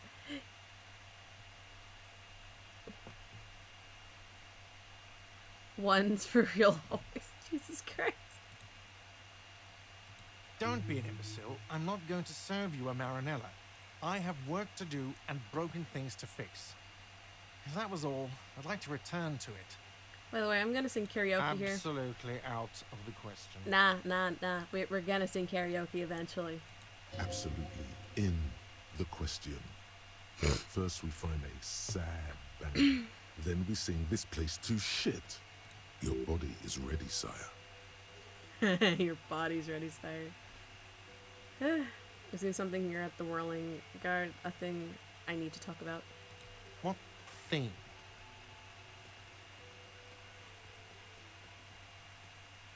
I saw a sign that said the mess hall is reserved for the Union. Yes, not the whole damn Union, thank God.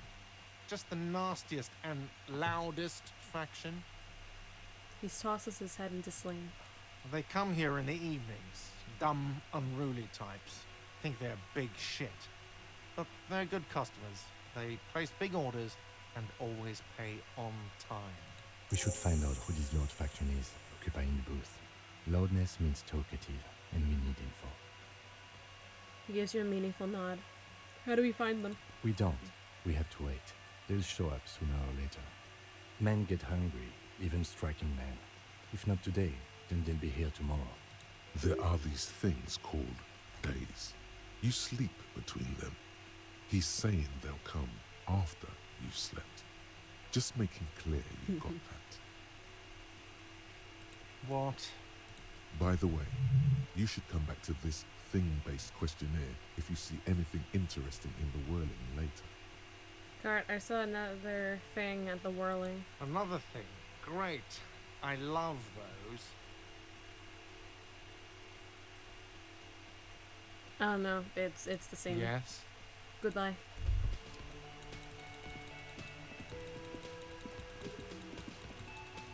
Oh yeah, sleeping guy's still here.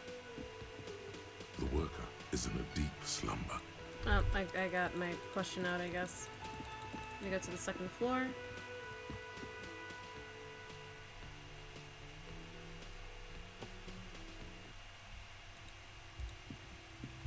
Let me knock knock on her The door? door is closed. I am knocking. There is no answer. You hear the shower being turned on somewhere inside. I will knock one more time. Still no answer. I will now leave.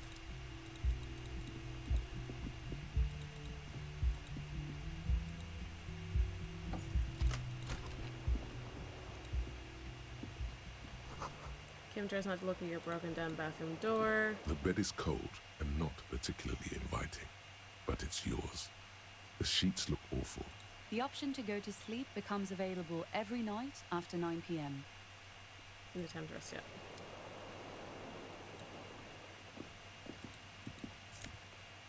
Oh. Cassette tape, eh?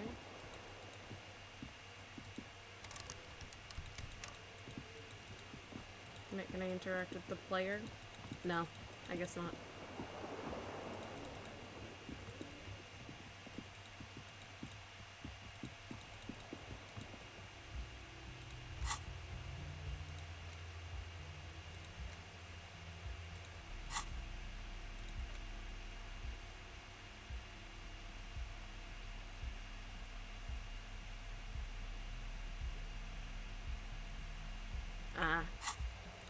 So that would have been a song I would have been able to play as reference.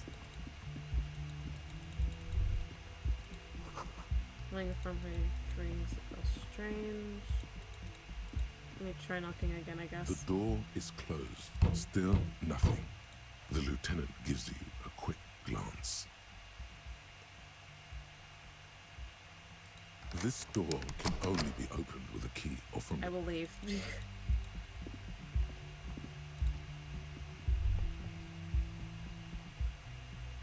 Always, every night.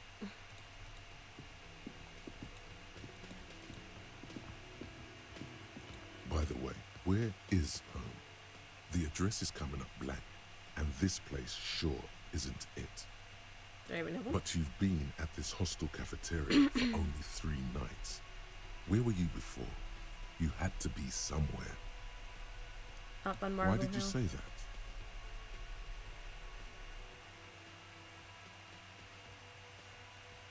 Lieutenant Kitsuragi, do you know a place called Marble Hill? No.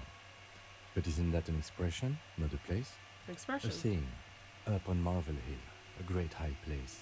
One that is impossible to climb back to. That doesn't sound like somewhere you can stay if you run out of money. I'll live in a dumpster. I don't care. Fuck everything. Entertain the thought when you Hobo get the time. cop. Maybe being a hobo and a cop has its advantages. Hobo cop. New saga. New era. This feels right. You belong here. Actually, let me... Hobo cope.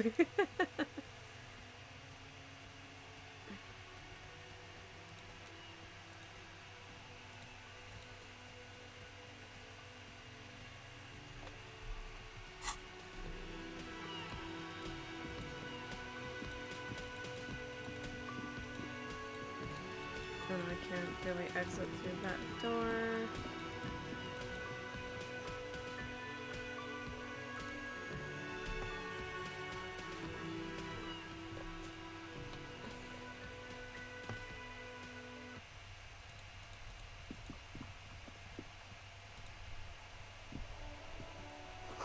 There are bottles inside. You could pick them up if you had a bag.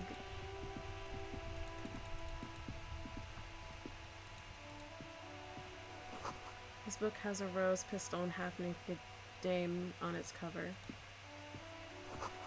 One of the cover stands a very muscular man surrounded by frames. The book is titled Man from... I don't know how to pronounce that, in the Wildfire.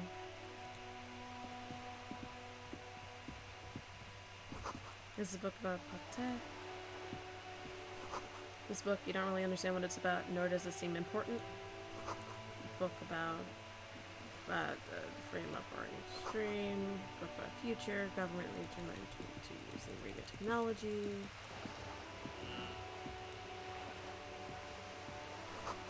Roundabout North. Capside Apartments. Pier. Dad reads Broken Window. Tibbs has windows. If you had a bag in your hand, perhaps you can collect these bottles and sell them. Okay, okay, you're telling me I need a bag. I found a bag. No, I have a bag now. No. Yes? No, I have a bag now. Let me go through the trash. We're just in Squall of Seabirds.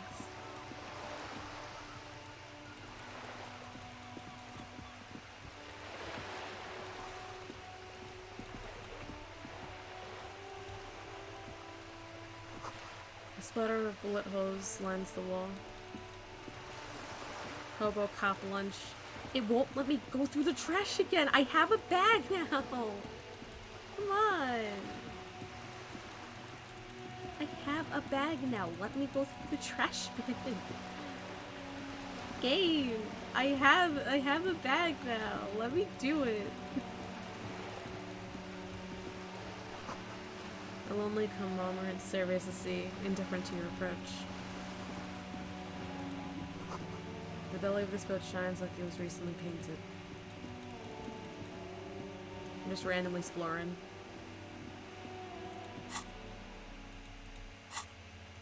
Like here.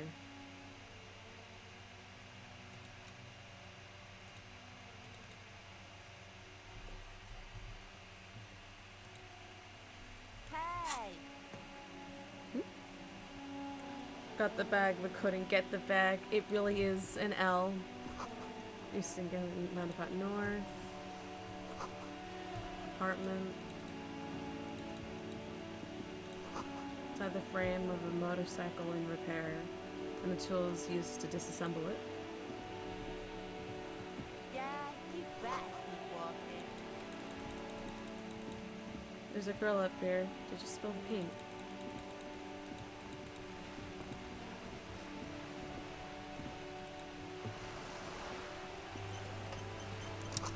Looks like there was more construction here once decades ago.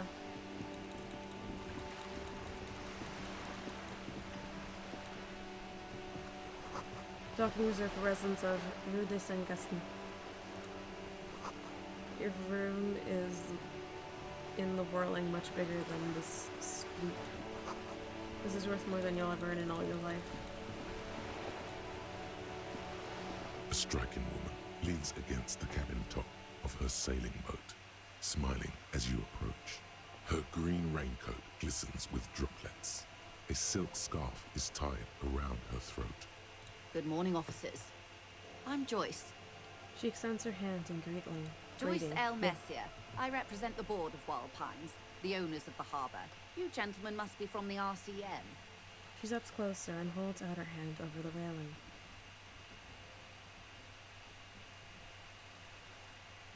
What does the L stand for? Fitton, my maiden name. Her bony hand dangles from the sleeve of her oversized raincoat. Shake her hand. I'm glad to see you here. Her grip is tight and cold. Like steel. There is strength there. If she wanted, she could sink her nails deep into your skin. I was dispatched to handle a strike, not a lynching. Anything I can do to assist the RCM in this matter, I will, gladly. That is good to hear, madame. My colleague will take the lead on this interview. I should let you know that he is recovering from an unusual medical episode. Very unusual. But I can assure you of his ultimate competency. It happens quicker than a shooting star. But did the lieutenant just wink at you? Hot. How interesting. She turns to you and I face. wish you a swift recovery. In the meanwhile, you have my full cooperation, and the full cooperation of the Wild Pines group. Tell me about Wild Pines. What do you do? What we do. I'm afraid I don't speak for Wild Pines as a whole. It's a giant undertaking. There was a touch of discomfort there. She wants to merely represent. Fair enough. Tell me She something nods. else. What can you tell me about the strike? Everything. Right up to, but not including, trade secrets. What is your role in this precisely? I believe the official title is Senior Labor Negotiator. In practice, I'm a grocery clerk. I relay the union's demands to Wild Pines and return with Wild Pines' counteroffer. And how are the talks going? They're not. That's the problem. The union stopped all negotiations a week ago, after that awful lynching took place. Wait, she just admitted that the lynching and the strike are connected. It's a good thing I've come here then. Now they won't even let me into the harbour. There's a 2-meter-20 racist behemoth blocking the gates. How were the talks going before the lynching? Let's say I was not making the kind of progress I'd hoped for when I first arrived. And when did you first arrive? I arrived 3 weeks ago. Yes, in the middle of February. The bay was still partially frozen then. I prefer to do these things on site, like the RCM. But the strike began in December. He looks at his notes. I wasn't the original negotiator here. I took over after Mr. Gaumont hit a wall with Mr. Clare, the union boss. Mr. Clare refused to speak with Gaumont despite concessions he'd granted the union in prior negotiations. This isn't the first time the union has gone on strike? Heavens no. There have been 2 prior strikes. Both times the union won significant concessions, including overtime pay and a medical plan. This time their demands are more, I guess you could say, aggressive. Ludicrous even. It's meant. What happened to this Ramon? Mr. Clare told him to... how did he put it? She pauses to compose herself. Fuck off, midget. Gaumont is short of stature, you see. Not cool. Keep in mind, this is a negotiator Mr. Clare has worked with before, and who was more than fair with him. I want and trade the secrets. What are their demands? There are leaflets everywhere, and banners. What did they say again? Oh yes. Every worker, a member of the board. Most of the workers probably don't know what that means.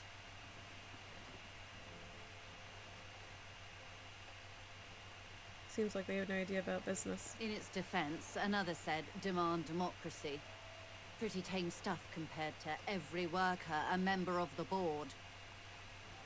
Most of them probably don't know what that means. Fortunately, they explained it. Every time the Wild Pines group makes a decision about anything, it needs the signature of each of the 2,200 workers in its Martinez terminal. That's a lot of people to organize, and if it gets bigger, that'll be much more difficult. Just so you understand, this is but one of 22 terminals owned by Wild Pines. Essentially, not only are they kings of the company, they are also kings of the 72,000 employees of Wild Pines Group. Oh god, if they had to get signatures from every 72,000?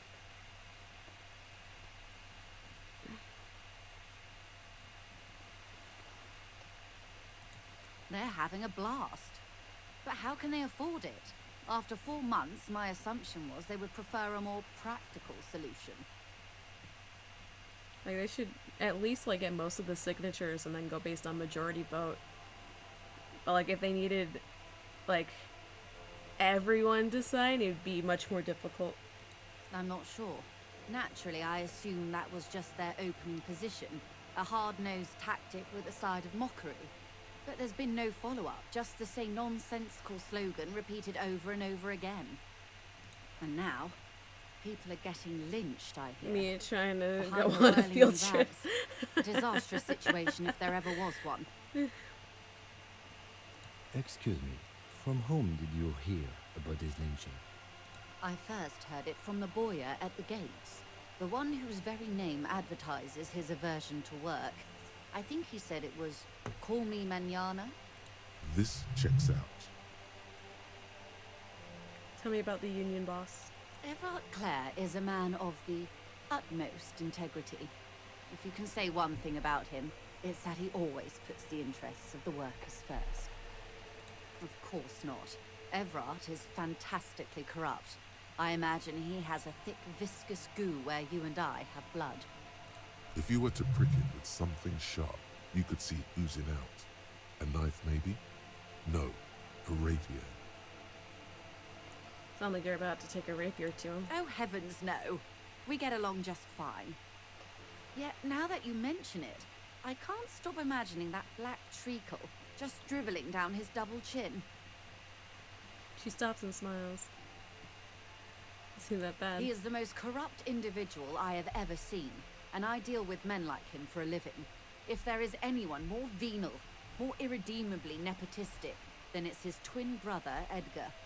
Wait, there are two of him? Yes. Edgar looks exactly like his brother, except for that lazy eye. I smell a rat. He also I talks think I exactly do like too. Edgar does. And when one's turn I is feel formally like up, the it's other good to get takes as much over. information out of this character as possible because I have a bad feeling that something may happen to her later on.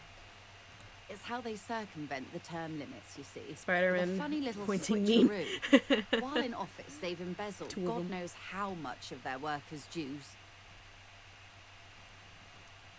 What about the union itself outside of the brothers? The Debardeurs Union was once a perfectly normal institution. 20 years ago, anyway. It must not have been easy to establish under the Emergency Act, but they did it. I can respect that.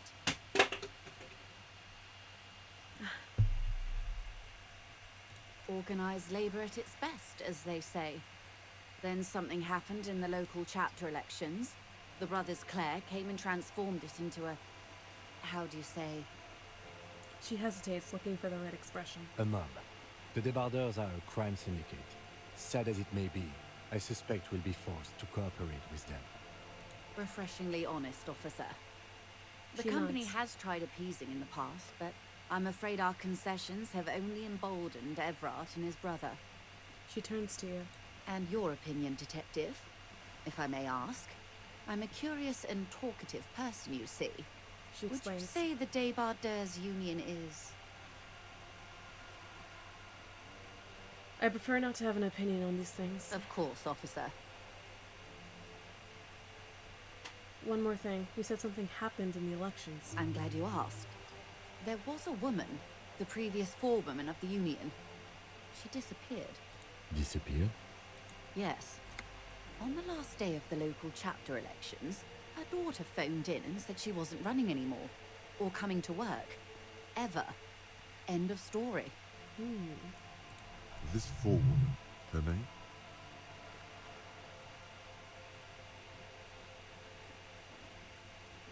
Sadly, the company records do not even give a name. She's just forewoman in private correspondence, Holly. I don't even know if it's a sir or given name, and I don't have access to the union's files. Some kind of extortion, probably. Indeed.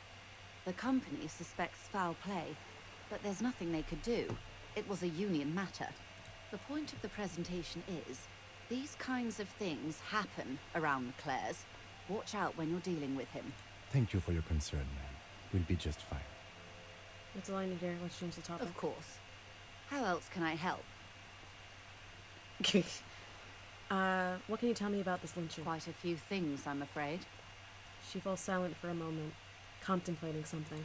The information I'm to share with you includes sensitive trade secrets. For the sake of my employer, I have to ask for your names and badge numbers. Yeah, no, I have a feeling something may happen to her. Of course, ma'am. We should have introduced ourselves. I am Lieutenant Kitsuragi from Precinct 57. And this is my colleague from Precinct 41. I'm afraid he doesn't have his badge at the moment. I hope mine will suffice. How curious. Why is that, detective? Remember when my partner told you I'd recently suffered from my usual medical episode? I lost badges related to it. I see. So, are you saying you lost your badge during the course of this episode?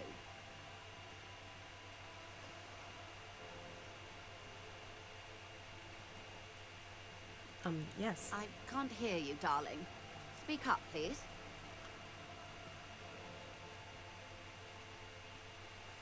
It's possible after a night of heavy drinking I lost all memory of my life in the world. Oh, dear. She sighs with confusion, sadness Some even. kind of encephalopathic amnesia. I don't even know how to respond. I do believe you, naive as that may sound. I simply can't imagine what you gain by faking such a condition. As I said, ma'am, his technique may be very unconventional, but he is an officer of the RCM. Of course, I sympathize, but I'm afraid I simply can't share anything more until I've seen that badge. She's a professional negotiator. She should be open to some sort of mutually beneficial arrangement. Alright, that is 17. I'm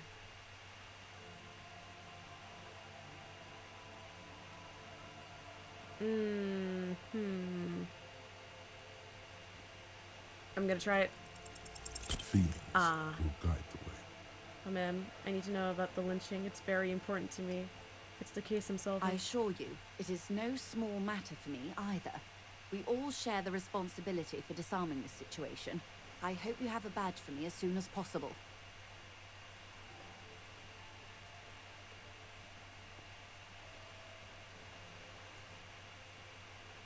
You have so much else. I have only this. Spread your hands. This is the entirety of my existence. She's silent. The wind flaps the sail above her. This boat, for example, in a home somewhere. I only have this case. Oh no. Officer. The carbon fiber, Hulls Creek.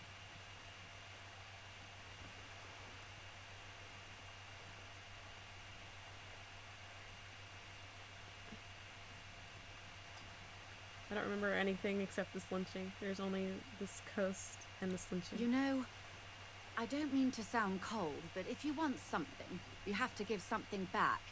More than just guilt. You're doing it. Despite your own best efforts, you're still getting it. Somehow. I'll be frank with you. If I'm going to break protocol, I need to be able to justify it to my superiors. They're going to want to see something tangible. Like what? The Union is conducting drug trade out of the harbour. It's an open secret in Martinez. Surely it must not come as a complete surprise to the RCM either. Perhaps it's time to look into it. Or you can find your badge, which honestly seems like a lost cause. Detective, a word in private before we continue. Excuse us a moment, madame. Quid pro quo.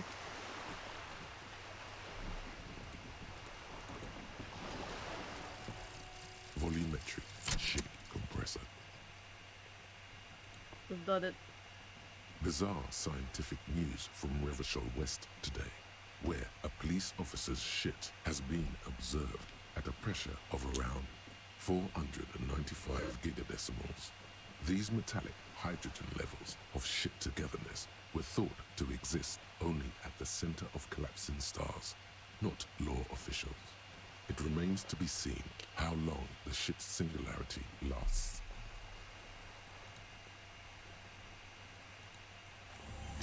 Okay.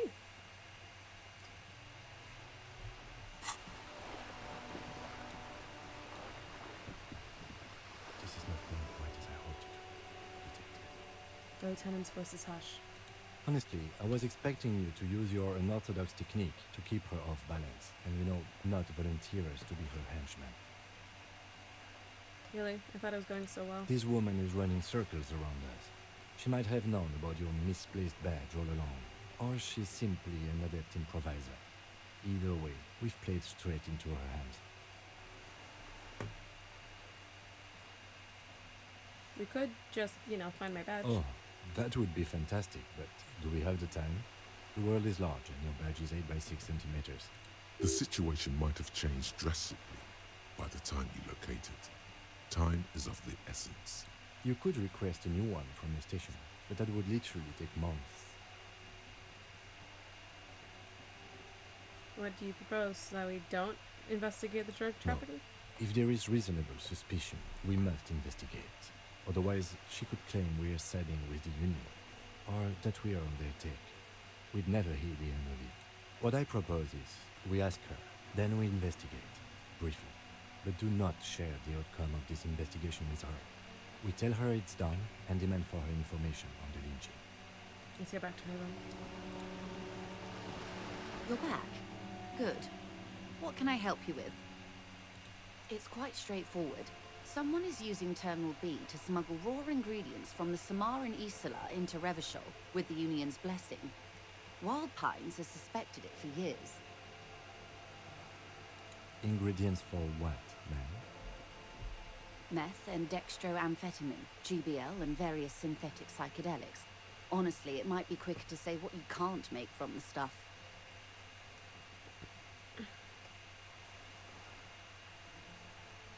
Yes. After they clear the terminal, we lose track. The actual production Jesse, is taking we need to place cook. at various sites in and around Jamrock Quarter, north of here. Wildpine seems to be well apprised of the local drug trade, man. Do you mean to say the union also produces the product? Sells drugs, I mean? We're in logistics. It's our business to know. And no. As far as the company knows, the union does not produce it. They transport the ingredients for a cut. Yes, but you won't get anything out of Evrat and the Dock Workers Union. Still, She raises her bony every finger. chain has its weak link. The handoff. The motor lorries at the roundabout. Lord. Precisely. Someone needs to move the ingredients from the harbour into the city. Once they reach Jamrock, they're distributed to a network of local manufacturers well beyond our grasp. But in transit, they're vulnerable. How convenient that they're stranded like beached whales at that roundabout. Perhaps you've noticed that a number of lorries are tangled in a traffic jam at the roundabout just now. Interview the drivers who are still hanging about. One of them might be waiting for a crucial shipment. She gives you a knowing look. Her irises are light green, like the river Esperance in bright daylight, upstream where it's clearer. I'll be explicit. If you find this driver, I will share company secrets with you.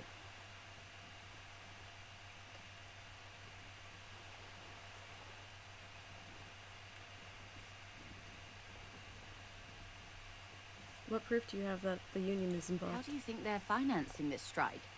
There are thousands of unpaid dock workers going strong for the 4th month straight. There was a shakedown of local businesses preceding the strike. Many were squeezed to bankruptcy to fund it. With all due respect to these desert cacti, the contents of a few cash registers cannot provide for 2,000 men. The local businesses can scarcely provide for themselves. So you think the strike is being funded with source ingredients for drugs? Precisely. Smuggled out of that very gate at night, most likely, then loaded onto lorries and driven to Jamrock. You simply need to find one driver who will open up to you. Why didn't you come to the RCM earlier? We did, on more than one occasion. Apparently, there's some sort of inter-precinct disagreement about whose jurisdiction this area falls under. We know the company has launched its own probe into the union's alleged involvement. We also know it's come up empty. It's not just the RCM. No one's been able to find any hard evidence. Well, here's She's your nice. chance, officers.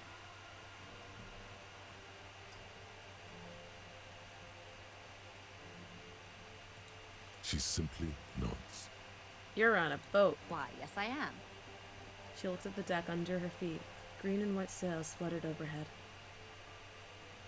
Does she have a name? Officer, No. I assure It you, clicked- I'm a highly qualified I clicked pleasure lower craft than I operator. wanted. I want to know the boat name.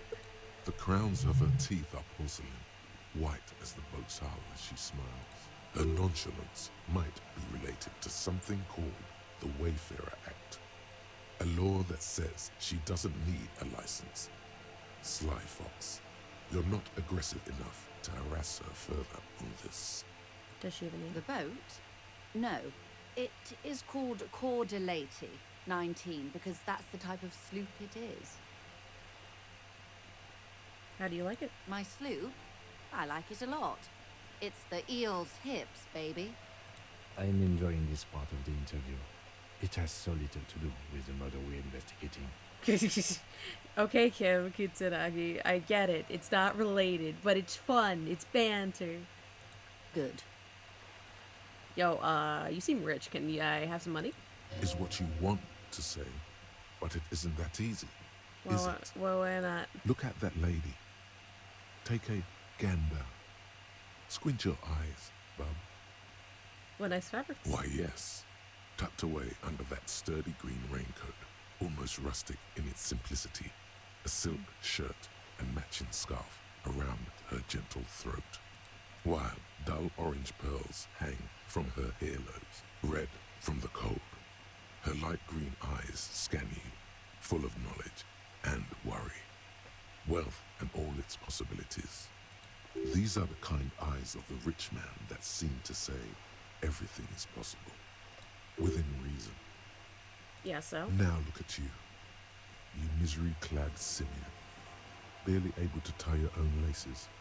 Your armpits are lakes. A scythe of booze precedes you. Your hair sticks to your forehead, and your underwear feels uncomfortable. You're poor as balls. You can't ask this person for money. You're too... That's why I wear Skechers.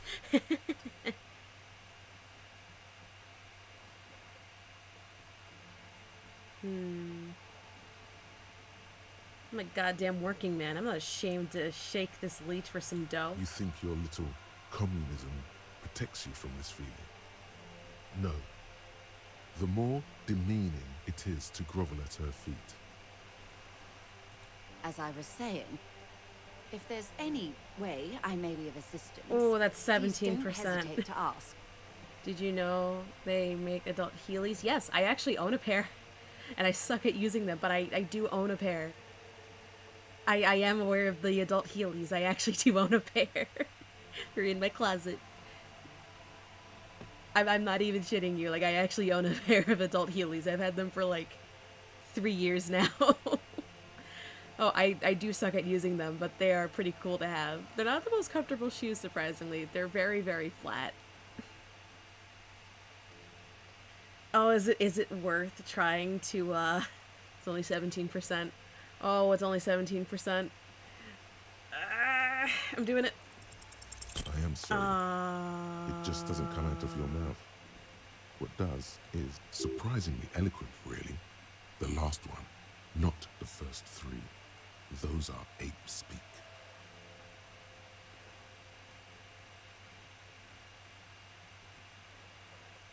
Surprisingly eloquent. The last one, not the first three. Money. Excuse me? I didn't hear you. Did you say money? No, I didn't. Let's talk about something else. Of course. Thank you. That's all for now. Of course, detective. Take care.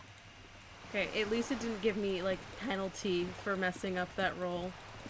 Thank you, game, for not penalizing me that time.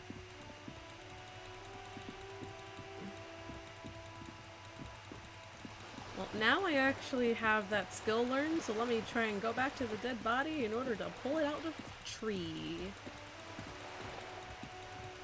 You know, as one does, the typical behavior. I can investigate other people. How dare bonketh me. No, here we go. There he still is, looking right through you. What? It still failed. It had 72%. Laughs at you, Come on! dripping from its mouth. You will never be able to hold it in. Every time it happens, it gets worse and worse. There's nothing more to throw up now. All that's left is crying and convulsing. Pokemon has odds, I said. No, same. Even though I got my shit compressed, how is this possible? I'm at a loss as well. I could swear your shit was together, detective. Sometimes even that is not enough. What do I do now? Officer, you just need to be stronger. Learn to keep it in long enough for us to work. There's nothing else to do. Bro. Play enough XCOM or Fire Emblem, anything below 100% will look like 2. Listen, I played a good deal of Fire Emblem myself. It is a good point. You can open this white check again by going to your character sheet and spending a skill point to upgrade your endurance. Gain new skill points by exploring and completing side Can we roll quests. dice to get it? No, I'm not making a vomit stream effect. No. Maybe it's okay if you don't make it today. I am not adding a vomit sound effect. Joe, why There do you want he that? still is. Why do you want that? Christ.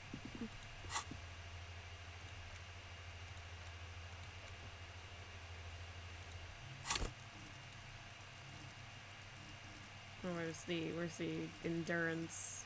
Here he is. Level up, baby. Accept.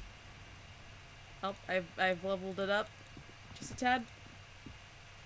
There he still is, looking Come on, as you there breathe we in, go. The odor comes over you. It would be funny for everyone, maybe the first time, and funny for just me every time after. No, I'm not adding a vomit sound effect. Your hands at your sides and your eyes squinting, you stand in it. It's a puzzle. What's hanging in front of you is a puzzle of decaying flesh, tattoos, and tendons. They do after 7 days, yes. We are deep in decomposition here. The man before you is naked, but for a pair of underpants and enamel boots. His skin is greenish, marbled with decaying veins, and blotched by lividity. A fading web of tattoos covers his chest and shoulders. The cargo belt used to fasten him to the branch above appears industrial in strength. The material appears to be ceramic. Its clean white stands in stark I'm going one by one. We will inspect it all, don't you worry. The man wore thick polymer socks, probably for padding. A fine array of interlocking plates covers them.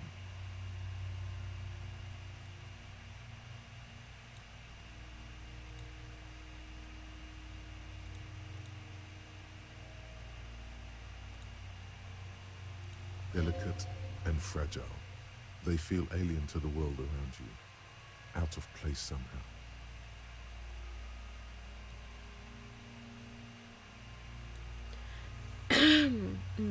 These are clearly not boots.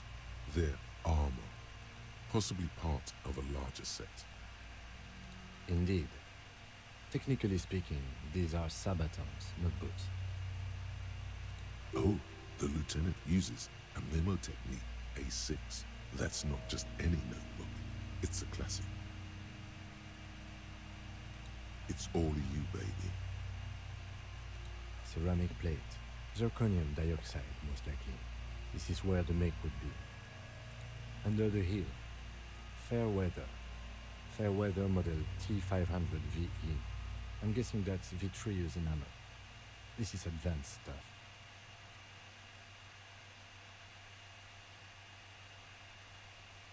The stench fills your nostrils.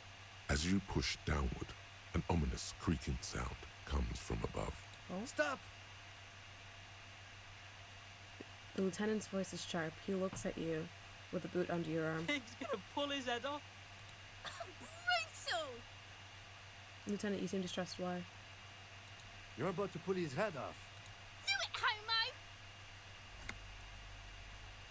Pull his head off. There's no point performing an autopsy if you do.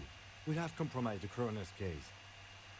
Indeed, from this angle, it does look like the neck isn't going to take much more. Being dead for a week has all but liquefied his muscles. What are you trying to achieve anyway? Why are you hanging on to that boot? Are we not detectives? There may be clues inside the boot. Maybe we should concentrate on what's outside the boot and leave what's inside to the boys at processing? Just this once. Besides... He taps his foot. There's no way you are getting them off. All the organic matter in his body has been flowing down into the boots for 7 days.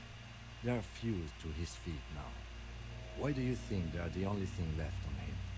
You're sure there's a way to peel them off, but first the body needs to be down, and second, it would probably be better if the lieutenant wasn't around. Sounds like plants. The anticipation makes you crack your fingers. Feels nice. Nice and cracky. Processing will take care of that. With the situation in the morgue, we must return at night in order to steal the boots. He'll never know.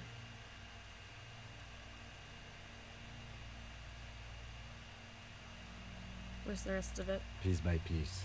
He's been out here for 7 days. Tasty, scrumptious corpse jerky. Yum. We should keep a lookout for these pieces. The armor could yield information. The sabatons dangle off the man's decaying form. The cadaver slowly twists on the cargo belt, his torso covered in tattoos, and extremities blotched pink and blue.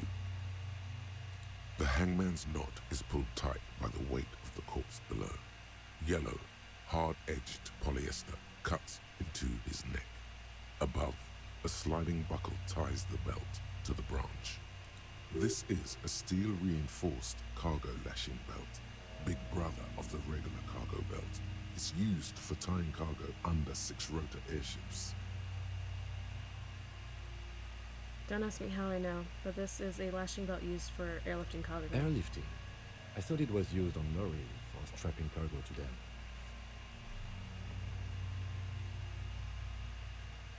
Apparently, this is the reinforced kind for air transport. My brain tells me so. The local harbor uses 6 rotors to shuffle the containers around. I get the sense they use whatever was on hand, without paying much attention to not incriminating themselves. We're assuming dock workers from the harbor did it? I'm still approaching this as a lynching, yes. Motivated by the ongoing strike. You?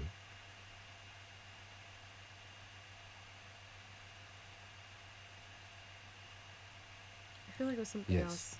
It often is. This bell worries me. They sure wanted to stay up there. The rope was reinforced with steel wiring. I was afraid it would be. Thin steel wiring, parallel strands. This makes getting him down more problematic than I had assumed. How did they even get him up there? A noose is one of those things that's easier to use one way around. He points to the buckle, trying the belt to the branch above. Did they climb up using the kids' ladder? Point to the one on the side of the tree. That ladder can't carry a grown man. I didn't see any splintering either, did you? I think they lassoed the branch, then pulled on the belt to close the buckle. He makes a pulling motion. Could be. The shape of the branch supports the theory. Back off, look up The corpse. cadaver hangs from the cargo belt. Inspect the Lit tattoos. an intricate web of blue lines stretches across the torso, from the right shoulder to the solar plexus. Each time they intersect, a small white star is formed in their crossing. Hundreds of fading asterisks riddle his skin. Their concentration is highest around his heart. This is a map of the night sky. A map of the stars. He turned around to... I do see some similarity to astronomical charts. Great century Messina, maybe. But this seems more particular. Customized somehow. As if someone left out most of the night sky, filtering it through personal choice. The principle of this filter remains unknown to you. The thought dissipates, and you feel as though you were only half right. You're missing something here.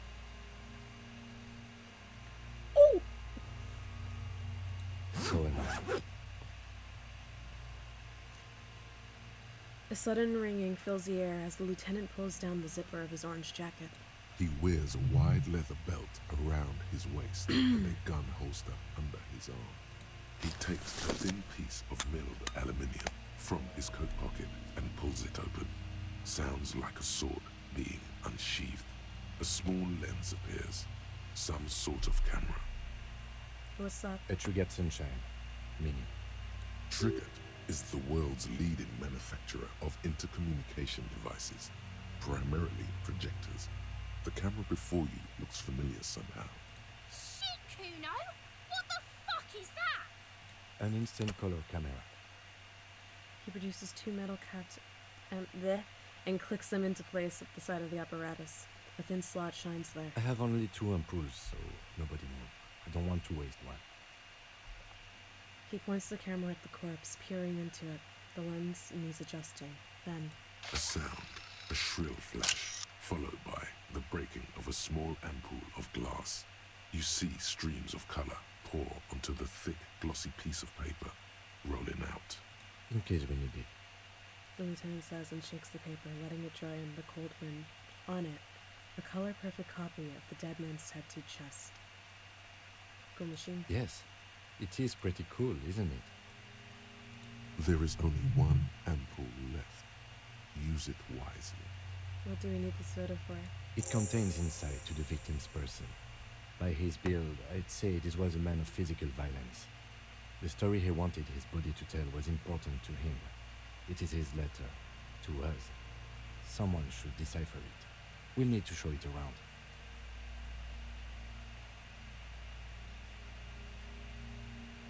Can I have it? I should look at it later without the corpse smell. Sure. Just don't lose it. The glassy-eyed corpse looks by, his mouth mute and his skin as colorful as the chemical rainbow on the photo paper, teeming with opportunistic organisms.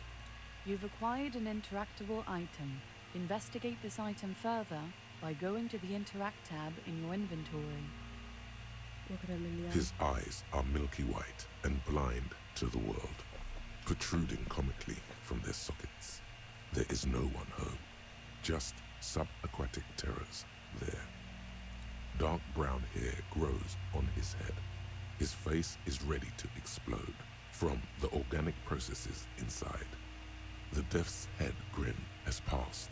What remains is an unrecognizable mess. Tell me, who are you, dead man? 28%. Why not? The corpse is dead silent. You have no idea why you just said that.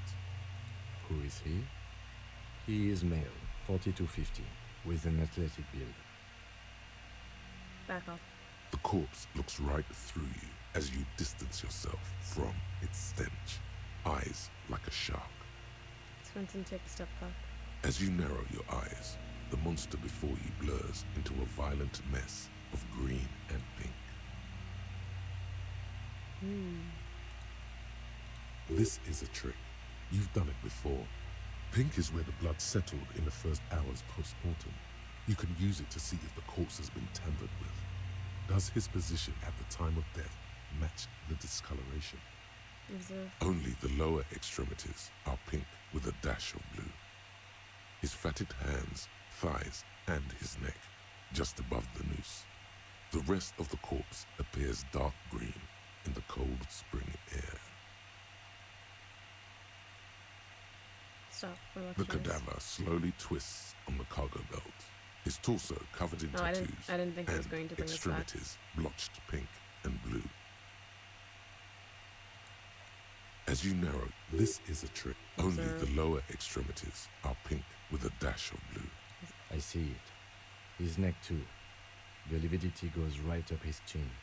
We have good, well-pronounced discoloration here. The monster comes back into focus. So, what do you think?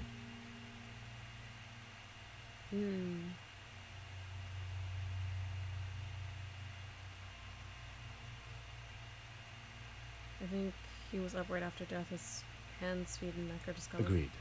Especially on the neck. The belt acted like a tourniquet, keeping the blood in his head. The hypostasis supports her hanging.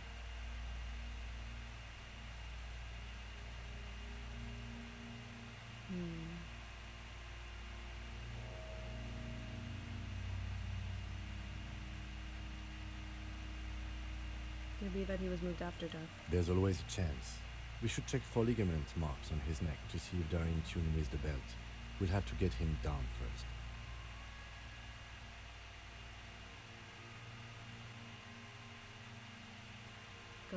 The pool of blood and feces has eaten into the frozen mud below the man's feet. Purge liquid is dripping into it, drop by drop. The victim appears to have contained no more than half a kilogram of digestion at the time of death. The fuck he's saying? Talking about shit.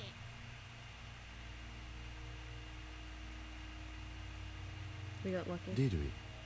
I don't feel lucky. Back off and catch But there is no breath to catch. Only the cadaver filling the air and your nostrils. He slowly rotates before you, decomposing. So how do we get him down? Are you sure we finished the preliminary examination of the cadaver? We might miss some of these things once he's down.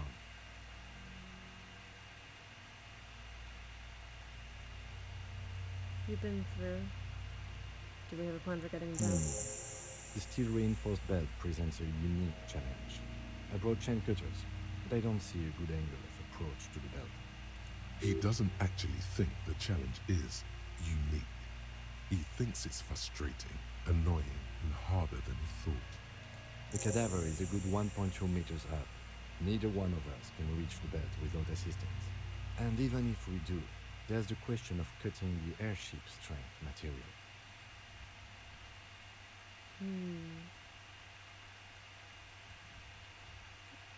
could saw the branch. Climb up there and saw the branch?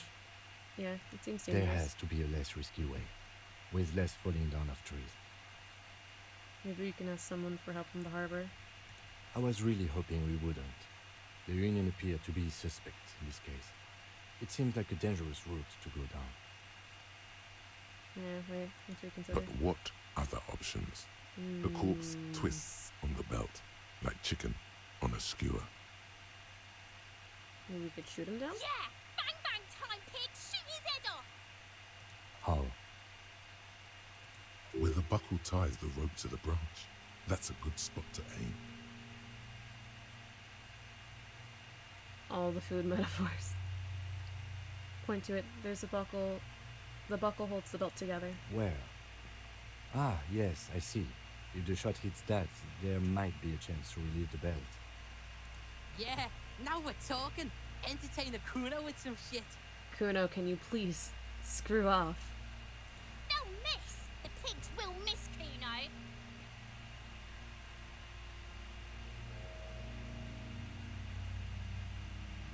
Say nothing, let him choose. Silence. With his elbow sharp, the lieutenant unzips his jacket and produces a lightweight firearm. He drops a paper cartridge in the barrel, separates the scouring stick, and gives the cartridge 5 tucks, securing it in place. That's a Kiel A9090 Armistice, mass-produced muzzleloader, ascetic, frugal, one of the most common firearms in the world. He then steps back and assumes the fellow's desk position, taking aim. The corner of his eye twitches. His finger is on the trigger. Easy does it, partner. He's gonna fucking miss! The trick voice is drowned in a shrill blast that echoes off the walls of the surrounding tenements. A cloud of smoke slowly parts in the air as the lieutenant steps back and says to himself, God damn it. A lot of things were wrong with that shot. The fellow Stess was the wrong choice. His shoulders are raised, but above all, he cannot trust his eyesight. Yeah, it's worth a shot. Fucking idiot! Mookaba asshole! Kuno could have hit it easy, but then Kuno's not fucking handicapped, is he? I hate Kuno. Oh my god, can these two kids just like screw off somewhere else? Please? It's okay, man. Kuno's sorry too. Kuno feels sorry for the Beano Clad. The lieutenant doesn't say a word, just looks at the gun in his hand. Try again, maybe. No, we are lucky as it is. We didn't break anything, and the victim remains uncompromised. He looks around at the windows overlooking the yard. Ask him for a buwaha. Any more mistakes could put us in an unfortunate position with the locals. We have eyes on us. I didn't do us any favors with that. What now? I have to say, it's beginning to look unlikely we can get him down without assistance. You know, you don't feel like too bad of a shot yourself. I can try to shoot him down. It's bad as it is, us shooting firearms like punks here. Go ahead, I'm not stopping you. Just don't hit the victim. Gonna need your gun for We this. only have one gun! Oops. This is the sorriest pair of pigs Kuno's ever seen. Officer, why do we only have one gun? He asks, carefully loading his pistolet.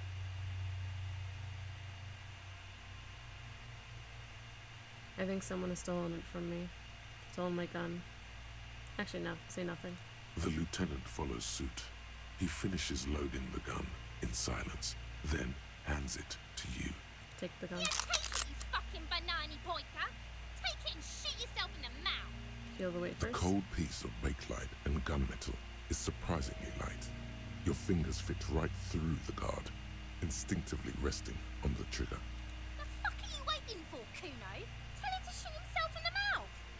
Point the gun at the belt. The buckle comes into focus in your sights. You stand with your feet planted firmly in the ground and your left hand supporting your gun arm.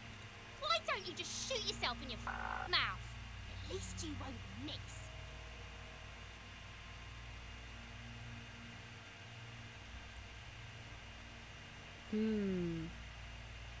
What?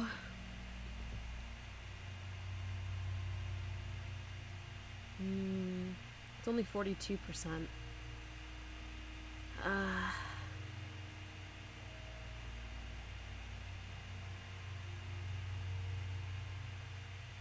It's worth a shot.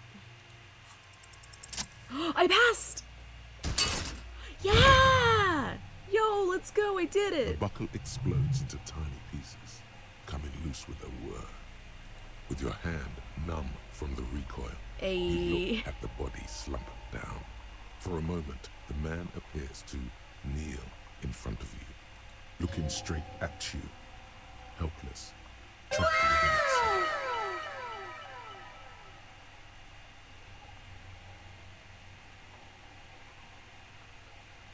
Communism. What? It takes a millisecond for the association to flash within your cortex. You have no idea where it's coming from, only that it's right. Then the rigor in his muscles gives up, and he smashes sideways into the spring mud, letting out a horrid stench. By being a damn good shot. Ace is high. The lieutenant raises his hand, waiting for you to slap The it. ace is high, a custom invented by the aerostatic brigades during the revolution, is used to celebrate success in Revachol, especially in sports. The gesture is spread across the world, despite the defeat of the revolutionaries themselves. I can't leave him hanging. Schlepped. Hell yeah. The lieutenant takes a little hop to perform the customary salutation. Your palm hurts from the slap. It's precise and down to the point. I knew these guys were I know, I'm gonna just ignore Kuno. Kuno's annoying as hell, but the best thing I can do is not give him attention and let him piss off. Oh no. We will perform a field autopsy and determine the cause of death. But before... Excuse me. He needs to turn away from the corpse. Slumped on the ground like that has not improved the way the corpse smells. The fall seems to have released something deep inside it. It looks like I feel like taking a break from the stench. I'm sorry to interrupt the jubilations here. Just a little breather before we do the autopsy. Alright. In the meantime, we should try to interview Evrard Claire, the leader of the Union. Harbor property was clearly used in the hanging. The harbor just east of here. Getting in might prove a challenge, though. I would also suggest we interview Joyce, the Wild Pines representative, but we've already done that, so good for us. One down, one to go. Is this the famous list of initial interviews? Yes. And those were the interviewees. Let's go.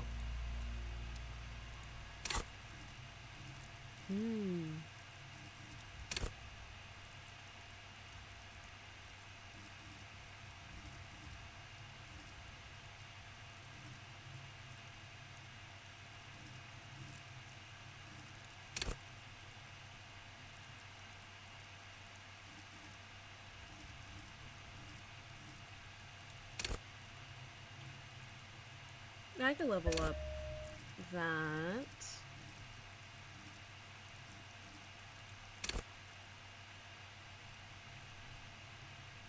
Actually, since I'm doing an intelligence thing, I should probably do something like on the psych there. Hold yourself together, keep your morale up. Dreams and waking life. Work your mirror neurons. Assert yourself. Understand cop culture. Play the puppet master. I feel like morale is probably something to work with.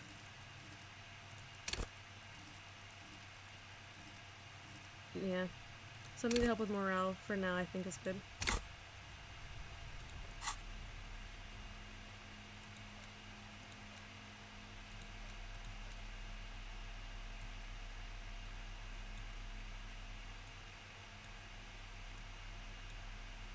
So that doesn't do anything there. Just clearing this out.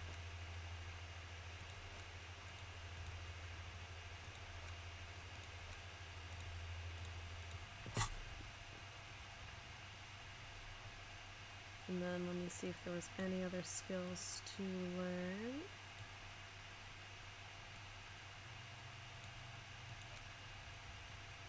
Okay. Alright.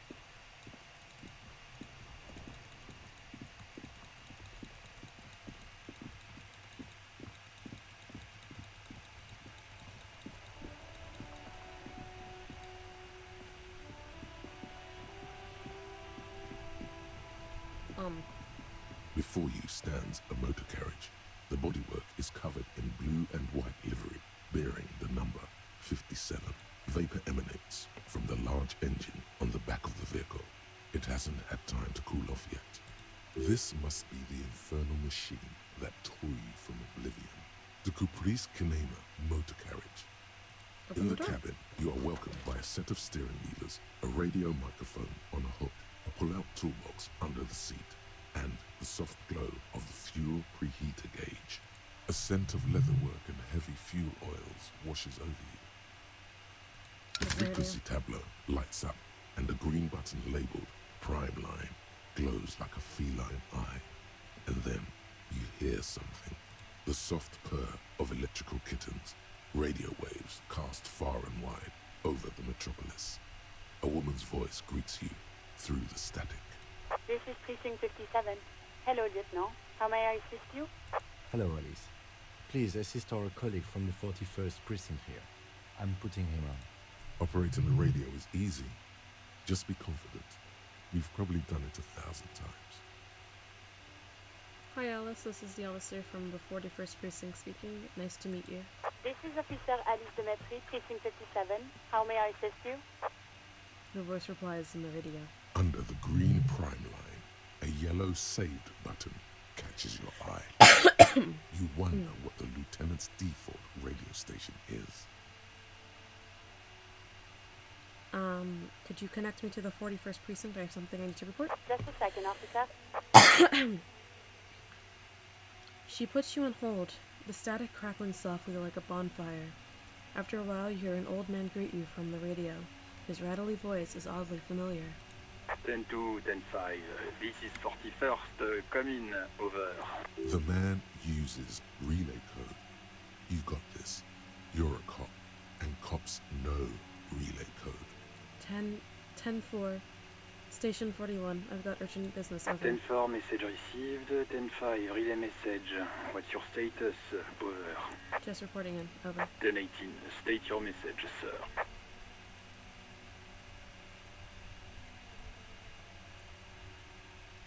I need to report my badge missing. 10-9, over. My badge, I can't find it anywhere. Basically, it's gone. 10-4, message received. This is a very serious situation. I need to 10-22 the captain. Over. Is it him? What does he want? A dry voice asks in the background. Says he lost his badge and needs to report it. He what? He lost his badge? Say nothing. Who lost his badge? Dick fucking Mullen. Who do you think? It's Officer Dick Mullen from the bestseller Dick Mullen and the Lost Identity. He says, fighting off laughter. Dick Mullen is not your name. It's the name of a fictional detective who would not lose his badge. Defend yourself. Immediately. They're laughing at you. Haha, officer has lost his badge. Haha, like I'm the first cop to ever misplace his badge.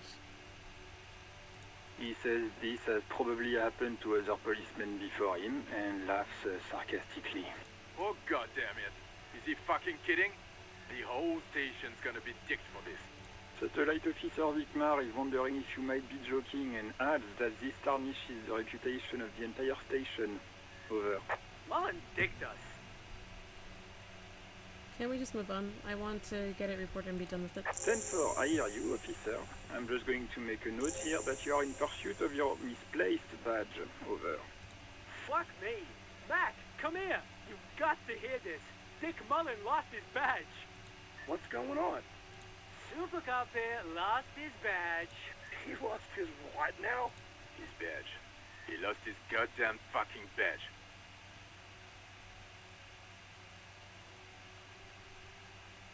Enough of this now. I have other things to discuss. 10-9, come again. I didn't get that.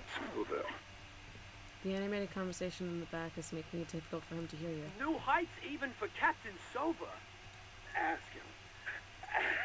Ask him if he's lost his gun too. Oh God. They're making a mockery of him. Sergeant Orson wants to know if you lost your gun too. Over. Oh no. Oh fuck. Oh, I have a 72% chance of convincing them that I didn't lose it. Ha ha ha ha ha. I'm trying it. Lying Oh, over yes. the phone. It's easy. Just say it like it's the truth. And then it becomes it. No, of course I didn't lose my gun. He says he didn't. Thank God for that. That would have been a nightmare. I don't even want to imagine the poor prick who has to relay that kind of news to the captain. Losing his badge is bad enough. Tell him to find it and fast. We can't have some gangbanger They don't running gotta around know. with it. They don't gotta know. We're all glad to hear you have lost your gun, officer. You need further assistance? Over.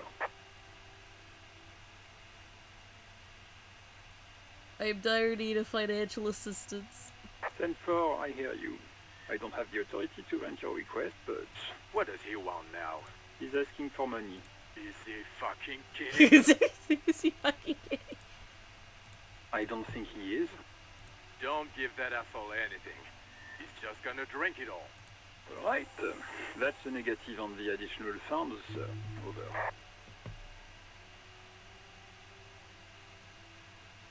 Yeah, I heard you. Please, I'm begging you here. I don't even have a place to sleep tonight. He says he's in trouble. Doesn't have a place to sleep. Well, I guess he'd better crack the case before sundown then. Vigmar said... Okay, I heard you. No funds. Anything else, sir? Over.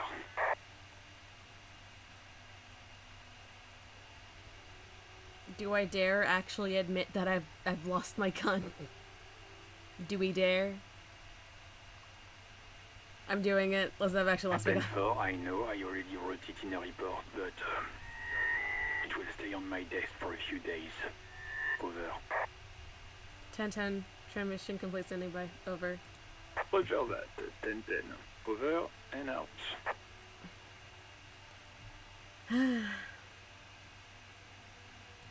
This is Precinct 57. How may I assist you? I need you to connect me to a civilian. She may have reported a murder. Of course. What is her number, officer? Captain Guard gave you her number. Yes, hold on. Her number is 005 1944 298. Received. Hold on, officer.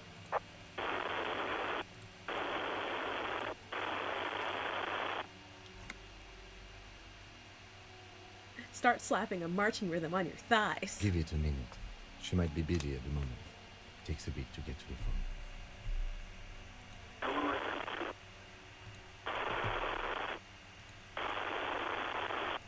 Officer, I have Sylvie Malaika on the line for you. Yes, hello? A female voice greets you through static. It sounds like she's millions of miles away from here.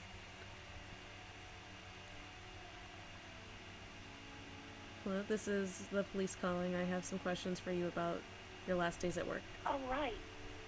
Hello, officer. What can I do for you? You quit your job at the Whirling. Why? You mean, why did I leave the bar? Honestly, I'm not really comfortable discussing it with you, sir. Why not? Alright, I won't push you on this. Are you ever coming back to work? Maybe, I don't know. I just know I have to take some time off right now. Was it you who called the police? No, not me. Do you know who made the call? No, sorry. I don't. Not a lot of people have phones around here. Copper thieves take the wires. People don't have the money to have the cables put in again. They use the Union's phone, or the one on the coast. Okay. So the Union has a phone, and there's one further down the coast. Got it. It was someone else. We'll find them sooner or later, officer. It just might take a while. Okay, next question. Yeah, go on. Have you seen my badge? Yes, I know who you are. You're a police officer. The law. This exact conversation has happened before. Establishing authority before this young girl seems to have been important to you in the past. Don't go there again. My badge is missing. Have you seen it anywhere? Oh, no, I haven't, sorry. Real policemen have uniforms too, by the way. Where's yours?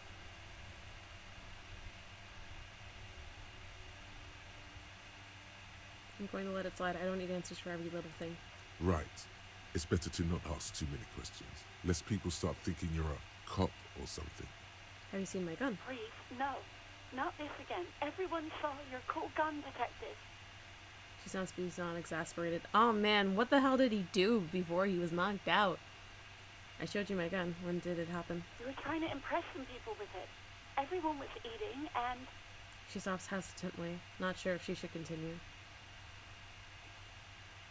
And what did I do? You were waving it around in everyone's face, begging them to describe it. You said it calms you, and then you started making suicide jokes. Oh! It got pretty graphic. Oh, those again. I have been trying to wean you off them. Off of what? You know, when you put your gun, your actual gun, on your temple and pretend to shoot your brains out. Off of that, people don't like that. Man. I remember this. You were screaming things like, "My brains are all over the wall, painting them red. I won't be seeing it, 'cause these are my brains. I can't see without my brains." Very nice visuals there.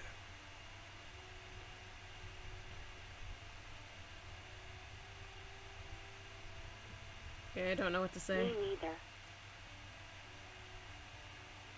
Yeah, that's what happened to me. No idea. All I know is next to her waving around money instead, saying things like big bucks cannot lie and guns can't buy money, but money can always buy guns. It almost looked like he pawned it, but believe me, I did not ask. She sighs. I think I got everything I need, thanks. I do hope so. Please, don't call me again. Bye. Wait, why does she seem angry with you? Yes, you have obviously done something to upset her at the Whirling in Rags, when she was still working there. Wait, before you go, you're mad at me, right? Tell me, what did I do? I can't remember anything. I'm not mad, it's just... You were so drunk and so emotional all the time, and then the skua thing happened. Just made me want to quit.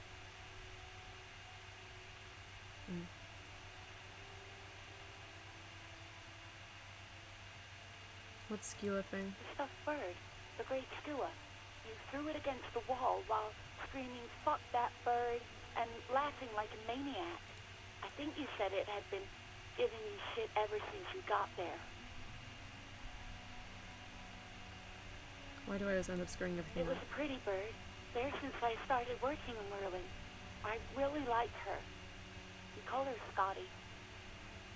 So you're telling me I was the one that made you want to quit? Yes, obviously. You were the worst client I've ever seen. And I had seen so many assholes in this place. I've had sailors fighting, union guys grabbing my ass, kids stealing booze. Once a guy was glued to the karaoke machine every night for 2 months. But you... She pauses. Go on, I want to know what I did. Well, you were worse than all of them. Honestly, you were getting borderline aggressive. Even about little things like not turning down the volume at 3 a.m. I even liked one of those songs you kept listening to on repeat. No more. I hate it now. Yeah. Hold on. Which song? We Go On by the O.O. I can't listen to it anymore. You've turned it into a parody. Sorry about the song. To hell with that song. Then there was your room. Your project. An experiment to see how bad it can get in there. I tried to send the cleaner, but you wouldn't let me. Threatened to make me understand. I had no idea what you meant, and I don't want to know. And then you screamed something about how you're actually a real cool guy, and no one understands it. One of the coolest guys there is. The coolest guy in Jamrock. Something about disco, too. I'm sorry. And then I had to deal with your toilet. The one you clogged with police documents, causing water damage downstairs in the kitchen. I won't even mention you waving your gun around, harassing customers, threatening to sing karaoke, threatening to kill yourself. Wait, police documents? The ones I had to wrench out of your toilet. What happened to them? Damn it, I don't remember what I did to your damn papers. I don't remember every little thing I do. Resentment gives way to concern in her voice. Especially when there's a hurricane loose. It's your fault for losing them, not mine. Something in you wants to immediately forget about this, as if there was a reason you threw them away. Okay, I get it. I wasn't a very good tenant. No, you really weren't. You were simply the worst.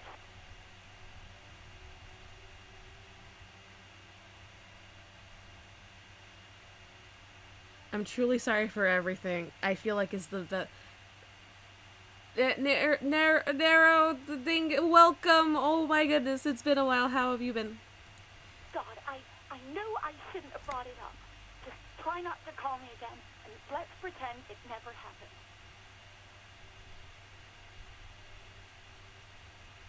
But what song was it? It's Indiga. I had to change my... Oh, okay. Yeah, no. Welcome. But when I spoke to Garrett, it seemed like you thought you left because of him. Wait, really? No, this is absolutely not true. I like Guard.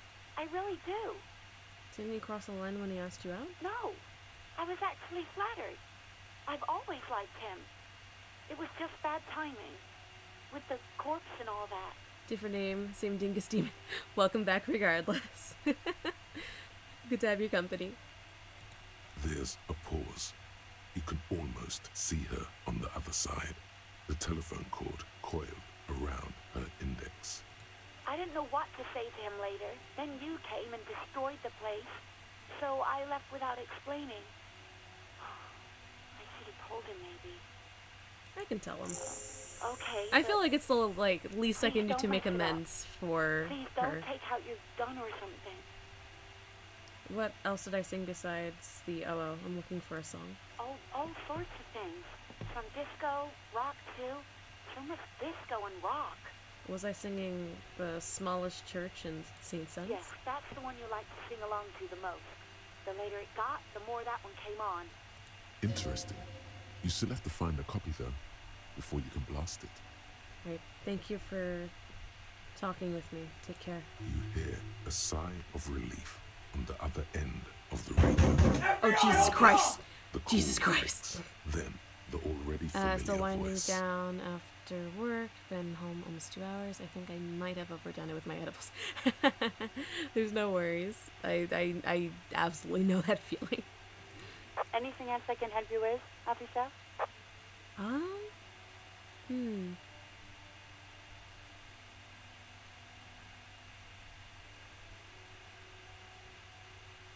Ignore Alice and press the button labeled saved.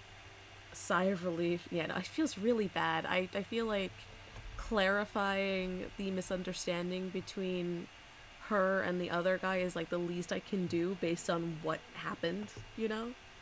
I'm done with the radio for now. 57, over and out. The voice disappears into the In void. the cabin, you see a set of steering levers, a radio. As soon on as a I hook, got home, I ate grab half of a toolbox, 100. and Jesus the soft Christ, of the man! fuel preheater Oh, that's gauge. so much. That is so much in one go. Yeah, no, you're basically going to hell, man. Good luck. I guess in a way you're technically going home being a dingus demon and all that. But seriously though, I wish you luck with the trip. Yeah, I'm feeling good though. I wish you a lot of luck with this trip. That's a lot. Christ. Pull out The the metallic toolbox. drawer slides out from under the seat and clicks into place. The tools inside are neatly organized. Take what you need, officer. It's going to be a long case. I'm not protective of my tools, like some men are.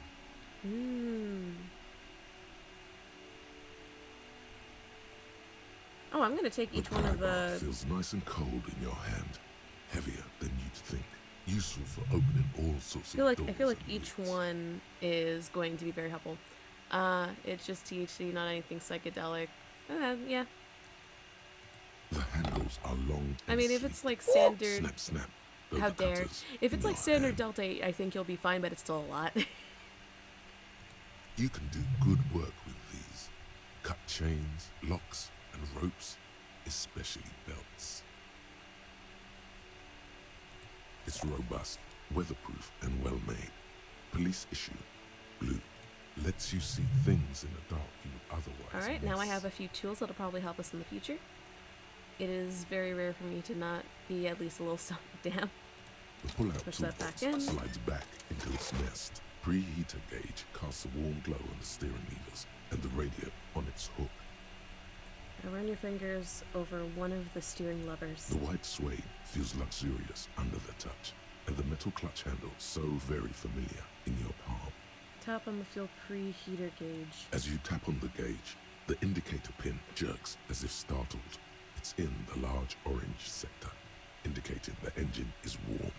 Next to the gauge is a red switch labeled heat. There's no use pressing the heat button. It won't start without the ignition key. Translation. We're not going anywhere right now. Close the door. Leave. So the report has been done. So we've been monitoring you internally, and now we know your copo type. What are copo types? Yes. Guess what's yours? But I don't do it just for the stoners. Also with a few things like anxiety helps keep my mind calm and helps me sleep. Valid. I do have a feeling I'm gonna sleep good tonight. Oh, I feel like you will. I'm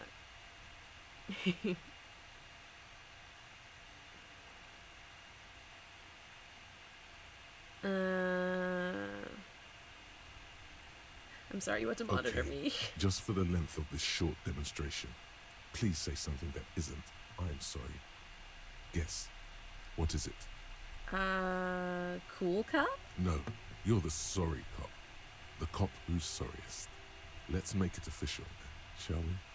Okay, but what are the other copio types? You know, Apocalypse, Superstellar, the advanced interesting cop, Liquid Shadow cop. But you're too sorry to say those things. So, here we go? One of the other copio types, you jealous? What? Jealous of the sorry cop? I think they'll be fine. Don't worry. They'll be super, super fine. It'll be totally okay. You can dual copo type from sorry to anything.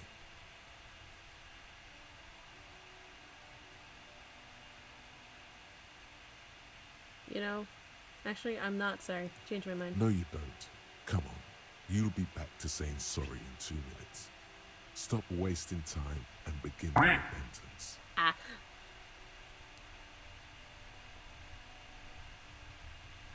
Why not? I'll opt in. Of course you are. It's okay. See if you can get something out of this, like info. Or maybe every time you say you're sorry, you get $1 million. That won't happen. So let's see. Did I get anything from here? Not really.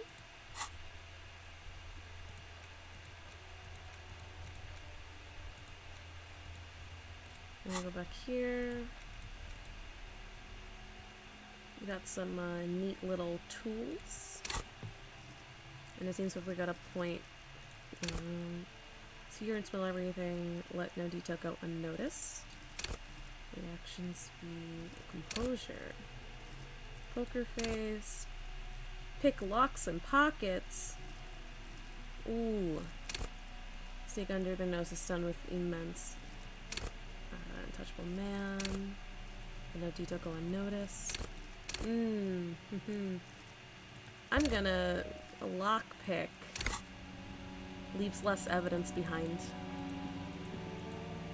Let me actually go inside the building and let him know that, you know, that he had the wrong impression. It was my fault she left. Oh. Can I help you? Talk to her. She left because of me, not you. What? But what about the bird? The bird? Yes, the bird. I found it lying on the floor with a broken wing the morning she left. She didn't break it. I did. I threw it against the wall. You broke the skewer!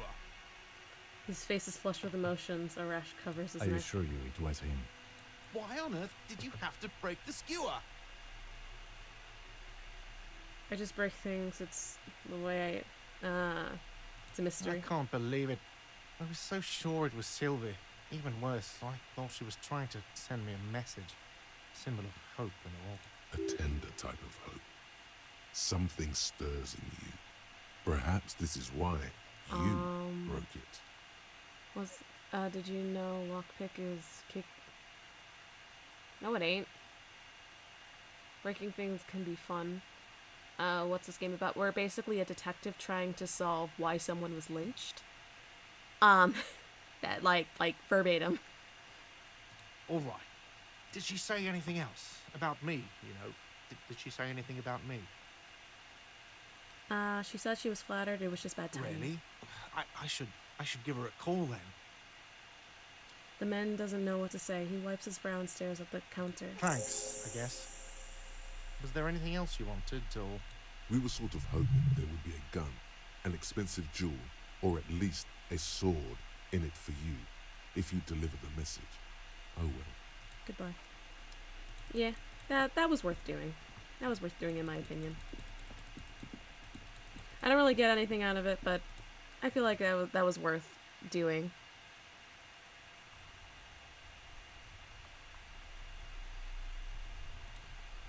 Okay, let's see. I had to do an interview with another character, but I'm blanking on who it is.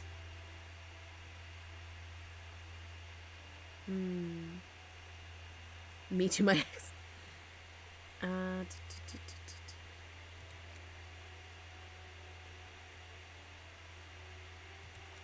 Oh, the union boss.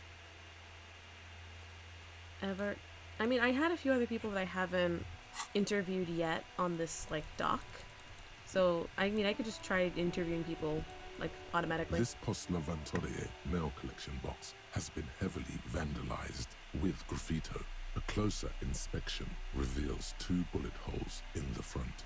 A faint sticker on the side reads, RCM Emergencies Desk number 8102, with a slogan, Mankind, be vigilant. I'm gonna pat the delivery box just because I can. I said there's voice acting games that I have to text straight out loud. It can be rough having dyslexia. I mean, this actually, I currently have on a font that's supposed to be make it easier for dyslexic reading kind of thing, and this is much easier for me to read than like the standard font that it has. I'm pretty sure the font name is called Open Dyslexic. I actually have it enabled on my computer and also like on Google Chrome. There's like a free version-ish of it, and I find that it makes reading stuff a lot easier for me when I'm able to use it, that is. I need to check that. I strongly recommend it. I find it's very helpful. I'm gonna pat it. Good delivery box. Pat, pat, pat. The box seems happy. The box seems happy. I did it good. Continue. Eat shit pig, fucked by the coon, and St. G with a crown have been scribbled on it. Jenny is a whore, and best set mailbox also.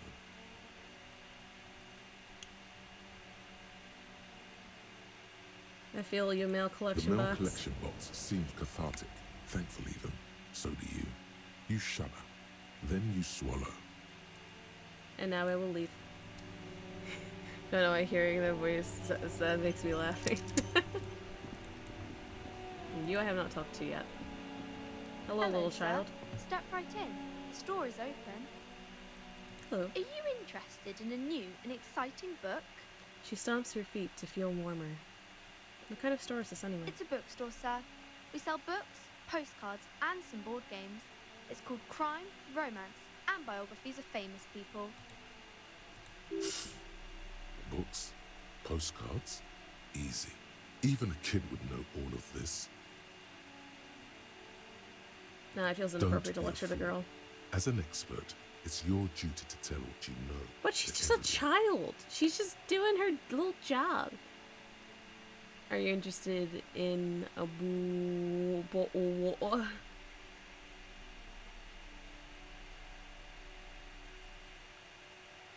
Don't tell me what to do. Sir, are you okay? You've been standing here silently for a while now. So I've asked you some Okay, questions. sir. I'll try to answer any questions you have. I hope they're about books. What's your name? My name is Annette, sir. My mum, her name is Plaisance. She owns the store. She's inside minding the register or organising the stock. The girl glazes at the window, then suddenly tilts her eyes wide, as if recalling something. Feel free to step in and browse our wares. And you're standing out here in the cold because... I'm signalling that the store is open. Otherwise people might not know. They'd miss out on the crime, romance and biographies of famous people.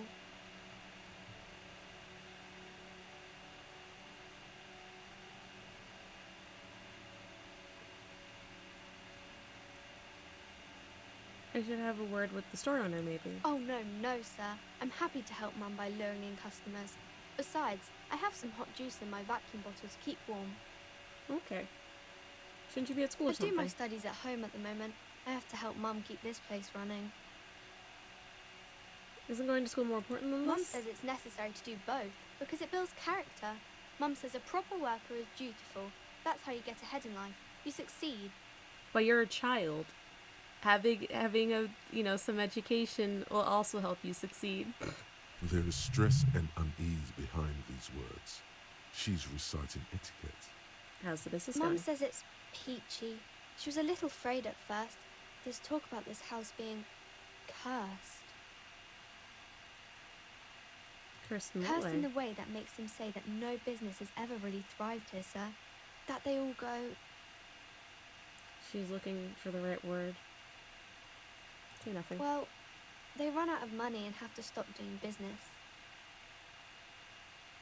That sounds rather serious. I should probably look into this. We can go into the bookstore and ask about the case, but I don't see much more to look into here. The lieutenant makes a note in his notebook. Yes.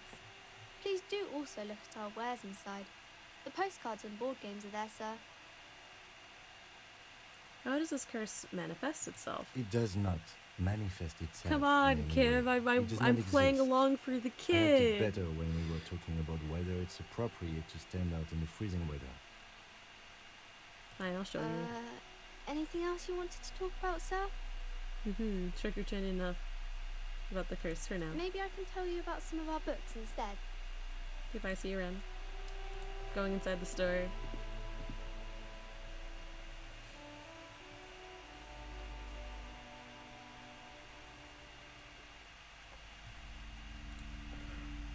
Just take a look around. A small mountain of colorful board game boxes.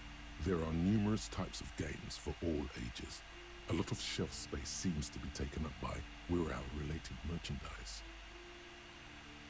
Look through the pile of An world-related endless variety of source books, lore books, and codices litter the table. The topmost book is titled Welkin Compendium, 2nd edition. There's also a large hardbound tome with intricate cover art, The Hunters of Katawak, Boreal Creature Compendium, and a Pick Your Path adventure game book titled Tales of Wirral, Cavern of Velkrag. That kind of zoned out for a bit, don't you worry. Books in a board game section? Who wants to read books? A towering mountain of colorful board game boxes and Wirral.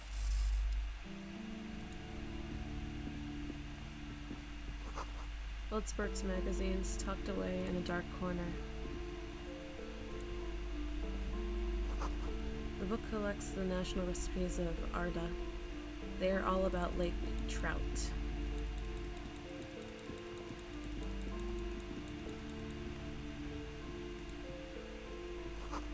It's a tome of fascist magic, rather candid. A quaint picture book brochure, very colorful.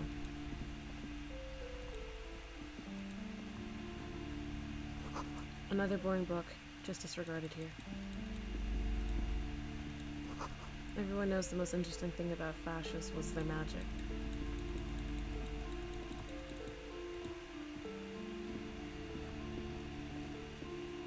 You see a A set of tattered curtains blocking the way to another room.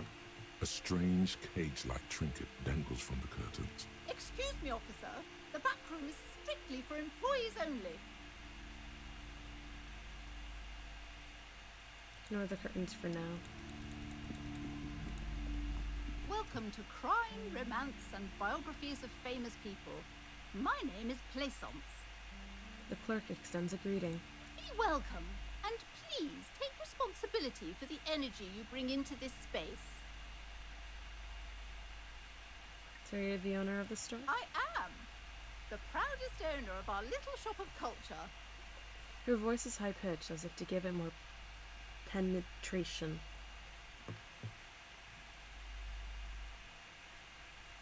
Your daughter's the one sitting outside the store, right? Annette, yes, my daughter. I hope she wasn't slacking off again with her nose in science fiction.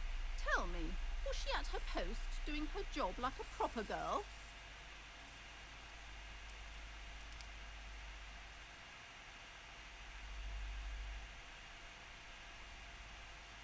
Did I not say the right word? Not. Schnut. Schnut.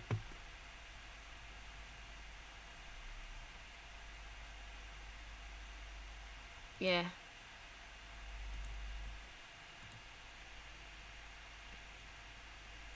Tell me, was she under post? Yep, of course. Wonderful! Did you talk to her? Yes. Great! On a scale of 1 to 10, how compelled were you to buy books after talking with her? I'm not going to grade a human being. I don't do that. Come now. It's not personal. It's about proper sales practices and market research. I expect an answer. 10. She's My certainly precious, polite. her dedication brings joy to my heart. If you have children, I hope they turn out as great as my Annette.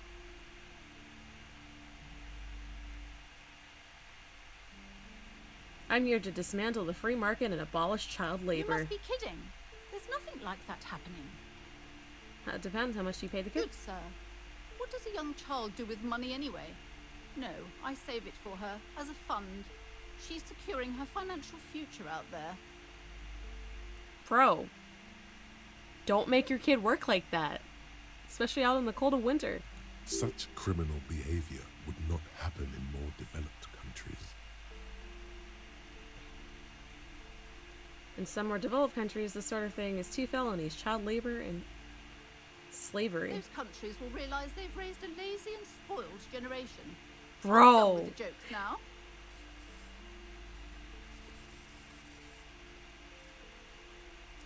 Bro. Yes, we've had quite enough fun here. Right. One really good thing with my new job, they feed us good based. The way handling her strikes me as wrong.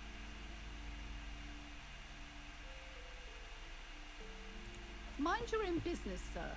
In our society, people don't get to tell each other how to raise their children. It's none of your or anyone's business. You should not be working your child like this. Jesus Christ. No, this isn't a, oh, you can't tell me how to parent my child. Let your child act like a child. Damn. Denial is the way she copes with criticism. Okay, let's change The the woman subject. before you scans the store, her shoulders rigid and tense. Every now and then, she Yeah, let him have a nudges her child. glasses. Exactly. Like, damn. Oof. Girl for now, book peddler. And I ain't buying none of your books. This, like, I don't feel the, ugh. Colon economize. Oh, that's so bad. Like, as much as I feel for this kid, I don't want, like, ugh. Jesus Christ. Now, was there any other characters that I missed?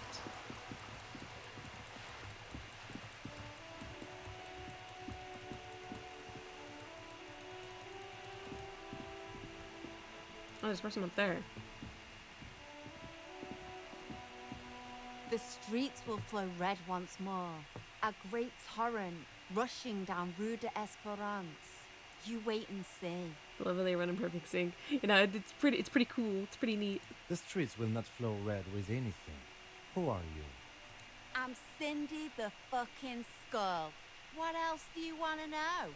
Date of birth, blood type, the last time I was tested for Hep C.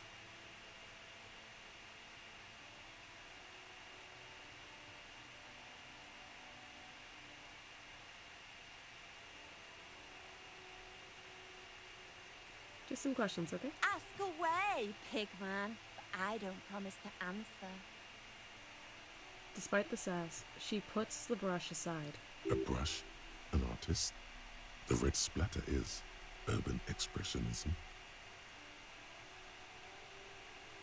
You keep looking off to the side. What are you looking at?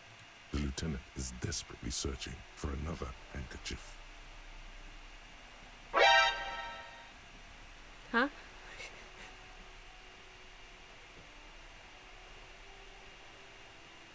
She turns her head to face the coast and nods disdainfully toward Joyce, performing maintenance on her boat. Hatred, disgust.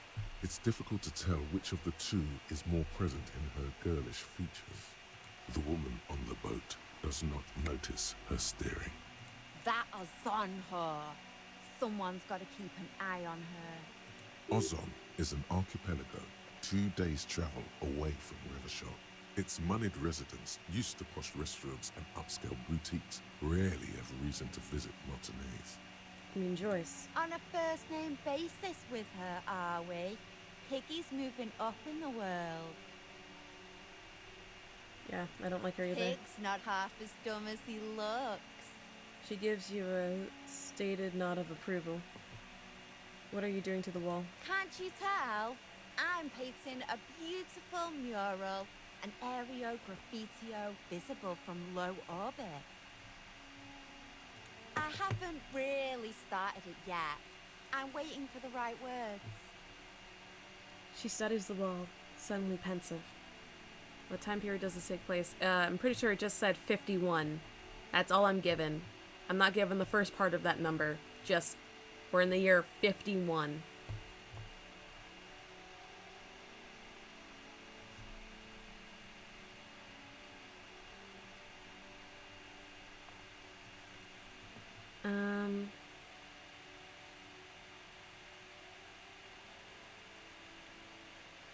So you don't know what to write? Have you ever tried your hand at graffitio? When faced with a blank wall, most people write unimaginative stuff, like pigs go home and Mona was here. We rarely see pigs round here, though. Just union cats. And my name's not Mona, so... I have an opinion on this. Want to hear it? Yeah?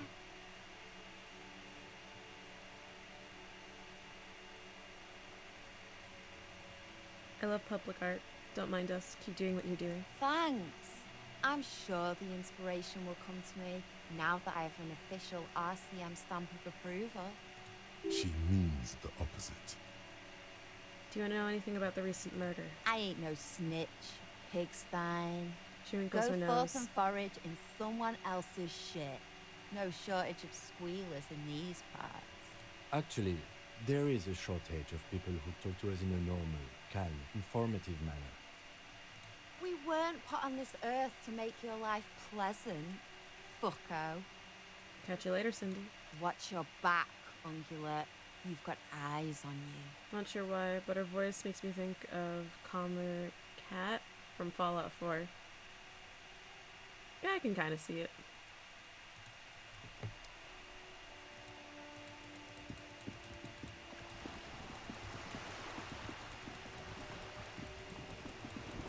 Anything new I can ask this one? You're back. Good. What can I help you with? Do you know something about these tattoos? Show her the That's photo. the man who was killed. She almost takes I'm the afraid photo, this but is a then stops. discussion for once we've cleared the lynching question.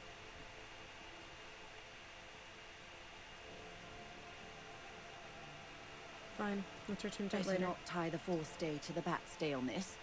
I hope there is something else I can help you with. Thank you. That's all for now. Okay, so there was a new dialogue option, but she really won't do anything won't really budge until we actually do the other thing that she wants. Oh, I didn't realize that there was a path in here. Ooh, new content. Let me investigate.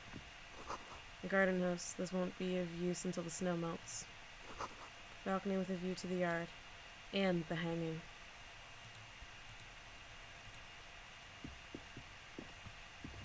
You see a young man on a balcony nursing a cigarette. His eyes have been following you for a while. Not looking for any trouble, officer. He says in a quiet tone, despite the cold, his shirt hangs unbuttoned on his frame. It's the voice of someone who has something to hide, my liege. No trouble for me. I just want to know what's going on here. It's good to see you again, Kira. I think it's time for me to go crash for the night. Please have a good night. It was also nice to see you again as well. Please get some rest. I don't want to be seen talking to the gendarmerie, if that's okay. I just want to finish my cigarette. Don't let him go. This could be your witness. The balcony has a great view of the whole thing. Is it really that important? He asks you, adjusting his shirt. Like a nervous cat, he keeps stealing looks at the neighboring windows. All right, but make it quick. Once I finish this cigarette, I have to run. Looks like you've got a good view of the backyard. Can you tell me anything about the hanging? I can tell that you finally got him down. Thank you. It was quite a disturbing sight, even by Martinet's standards. What were you doing last Sunday? Oh. You asked me that, didn't you? He waves lazily with a cigarette. Wait, is someone else investigating the lynching? Did you look No, again? not you two. Some more muscular type. And when did you speak to this more muscular gentleman? The lieutenant takes out his little blue notebook and writes something down. Last week? I don't know. Look. He looks around the courtyard again. Old patio chairs and dead house plants litter the scene. He's an actor, declaiming a soliloquy. See how you hang on his every word. You didn't answer the question. What were you doing last Sunday? I had a friend over. What kind of friend? It was my Sunday friend. What's your friend's real name? Did you see anything? He doesn't reply, gesturing no with his cigarette. In the neighboring windows, you can see faint reflections of his silhouette, all from different angles. Can you tell me your name? My name? My name is Martin Martinez. That's definitely not his real name. You're not actually called Martin Martinez, are you? No, of course not. Could you please lower your voice? He scans the courtyard. It's silent, like the bottom of the well. Of a well. Every sound captured and reflected back. Alright, we'll talk later. No. We won't. He takes one last drag of a cigarette before stubbing it out on the balcony. Now, if you'll excuse me, I really need to get going. Let him go. Good luck with the investigation.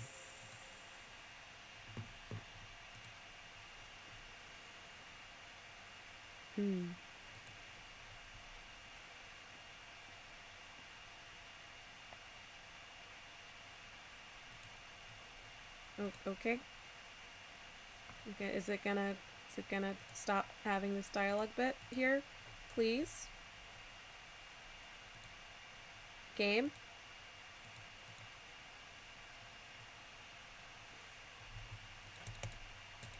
Did it get stuck? Like I literally can't move past this. I think it got stuck.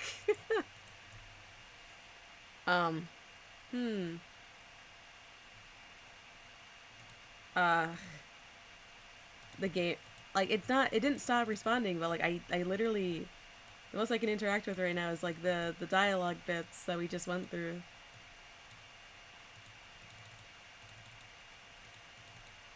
I was OBS is updated. This is not an OBS issue. I don't know. This is I'm still able to interact with other things.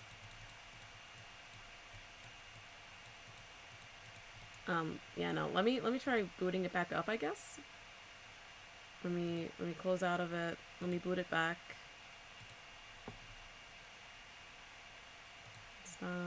Confirm.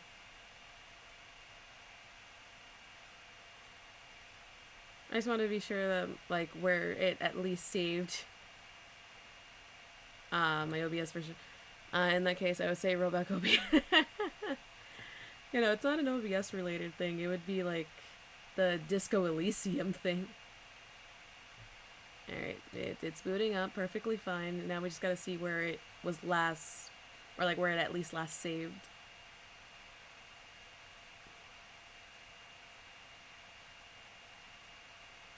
I mean, it also could just be that that dialogue is bugged and it was just never patched.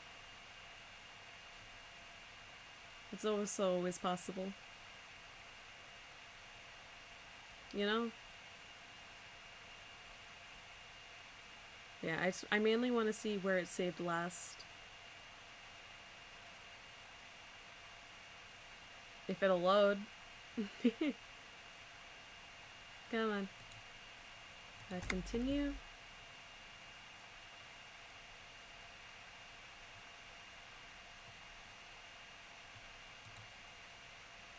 So now I wait to see where it last saved, at minimum. Oh, it didn't even do the smoker dialogue, I don't think.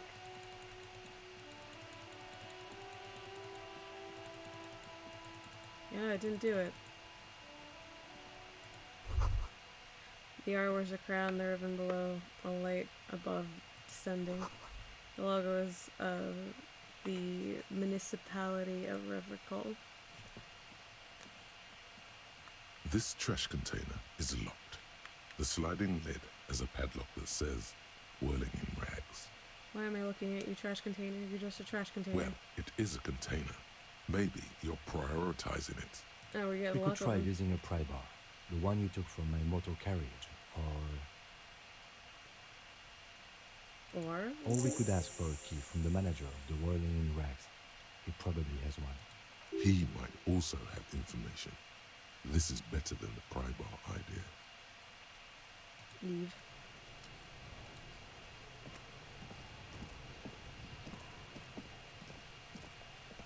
The rotting man lies on his side with his eyes looking straight through you. The lieutenant adjusts his glasses and takes a deep breath. First, what exactly is a field Come on, autopsy? officer. You know what a field autopsy is. You've done 100 of them. What you do know is, at 18.9 kilometers, the dormant shield volcano, Corpus Mundi, is the world's highest summit, and the failure of the 38 single, Epui Descent, to crack the top 20 was the death knell of disco. But actually, it appears I have forgotten what a field autopsy is. Fine. It's a 3-part form to be filled out on the scene by the detectives responsible. One takes note, the other dictates. The goal is to establish cause of death. Do we need a scalpel for it? A scalpel is not always required. I hope this is one of those cases. Latex gloves are, however. Do you have another pair? Unfortunately, no. I need a pair of them. Can we return to this shortly? We have glove hunting to do. Let's not go glove hunting, please. Let's use division of labor. I perform the anatomical side, while you take notes. Okay. Or should I take these notes? In your paperwork, officer, just fill out the field autopsy form. Oh no. You're not gonna believe this. I think I lost my paperwork. Now they only have one paperwork too. Officer, what haven't you lost?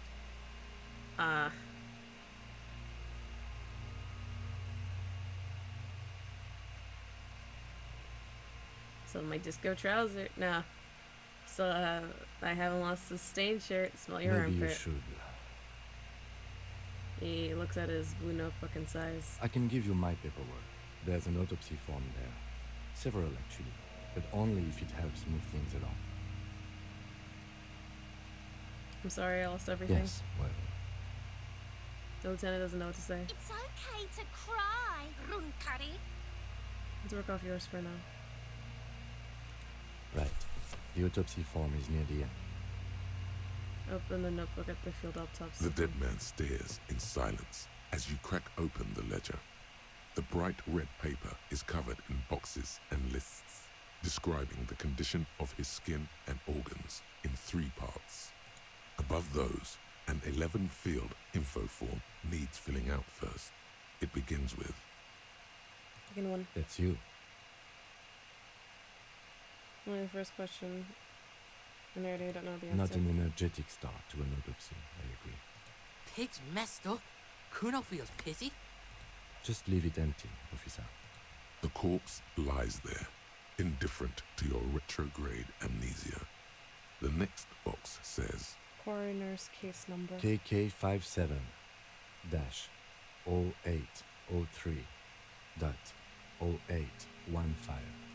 Next. Name. NA. Next. Date of NA. birth. Age. Roughly 50. Dry 40.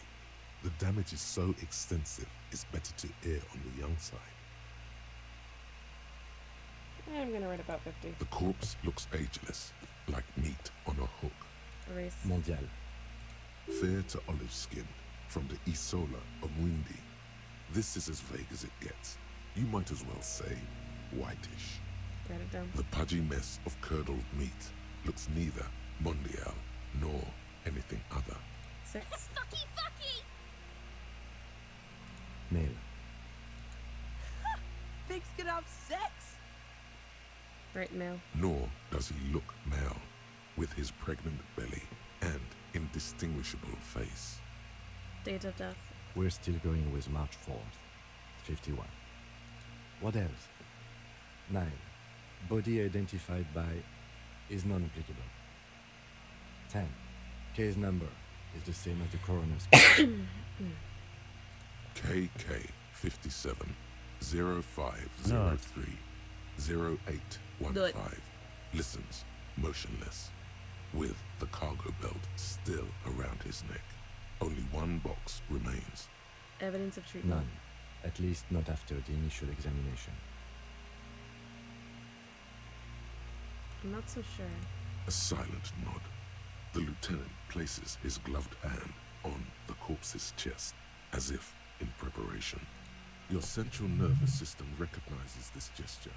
It's the stations of the breath. Ecclesiastic, religious in nature, a holdout from pre-DeLorean burial rites. It takes him 2 seconds to perform. Then... We should start the post-mortem. Turn the page. The corpse cannot feel Kim's hand on his chest. It no longer meaningfully interacts with its surroundings. A thicket of boxes and lists on red copy paper tries to answer why. External examination summary. Clothes. The deceased wears armored boots and white briefs. The make of the briefs is Babrodine, I think. Let's see. He turns the body onto its side to check the underwear label. See, it's happening. Babrodine, yes. Inexpensive. Size M. Color white. The disappointment is palpable. The red-haired thing was expecting something more lurid. Write it down. The boots are ceramic, vitreous enamel. They are fused to his skin from blood flowing downward post-mortem. Removal of the boots is left for processing. It would be clever of you to omit the boots altogether, sire. If you are to keep them for yourself, as you ought to, you have deserved them more than anyone else. Omit the Tattoos. boots. He stands up, feet planted on either side of the body. The upper torso is covered in a single, continuous tattoo, resembling a map of the night sky. It reaches from the right shoulder to the heart. The ink is blue and white. The assistant has a color photograph of the markings, to be added to the case files as document A1.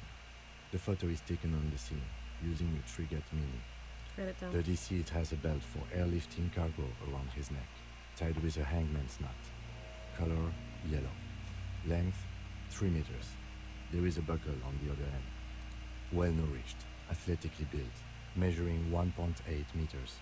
Generally consistent with age, about 50. Preservation is good. Ambient temperature below freezing. Body hair is light brown. Distribution is consistent with age. The deceased had male pattern baldness. Hair is combed back, short. His hair feels wet, soaked with rain. cold to touch, not that different from a living person after a swim. The stench is suffocating. Strands of dark brown hair start sticking to your hand, like thread off a rag doll's head. There's brilliantine in there.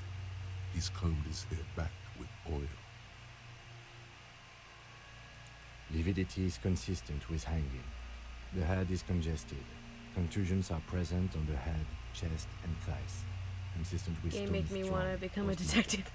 low velocity. Fucking low velocity. You think Kuno doesn't know what you're talking about?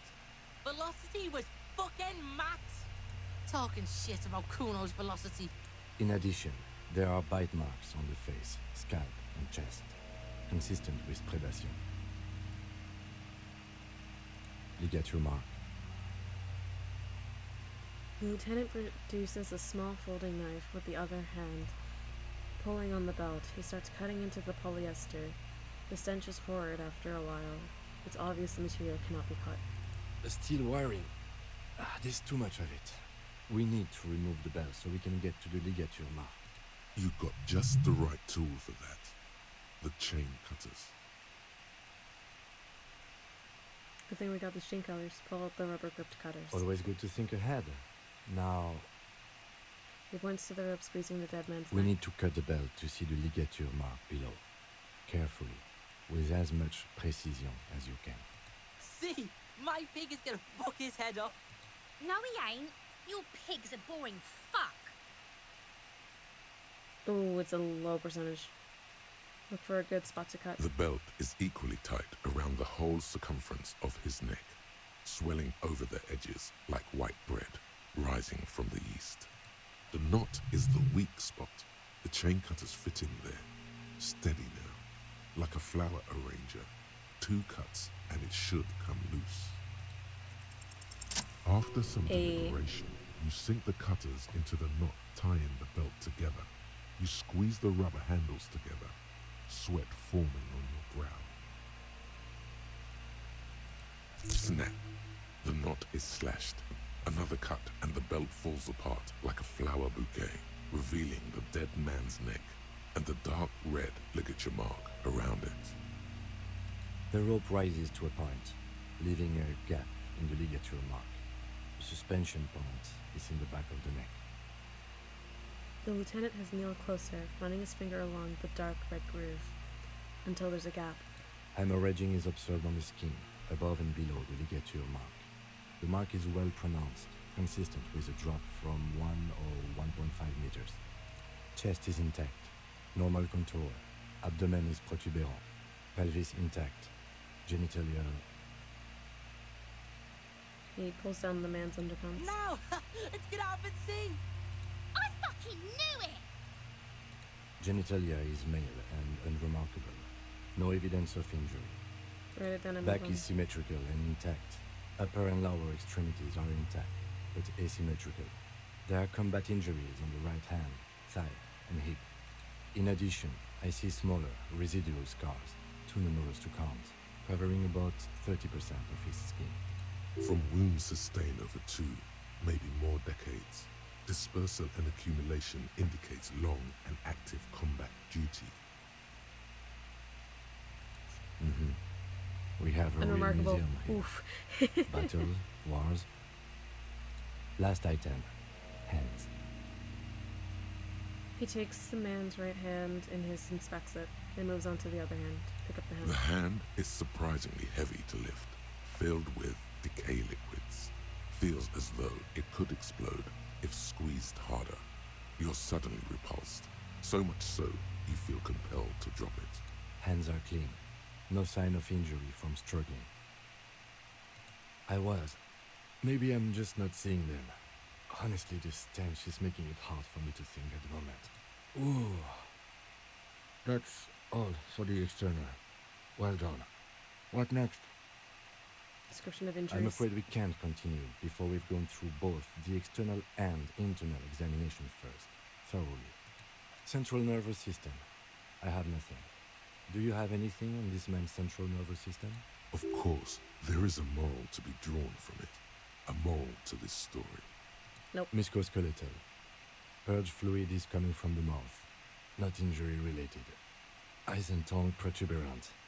Hyoid bone. Let's see.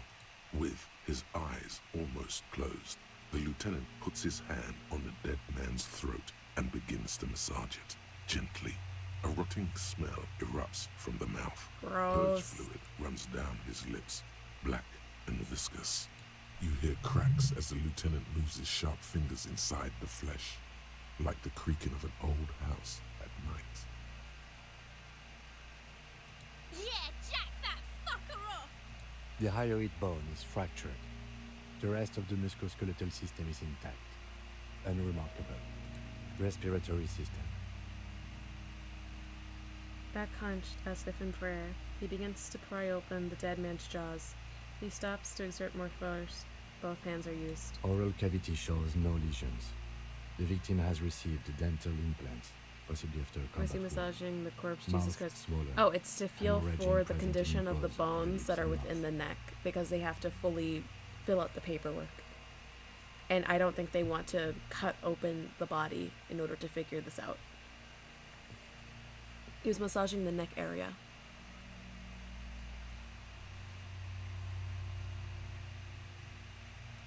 No scream, no sigh of relief rises from the darkness inside.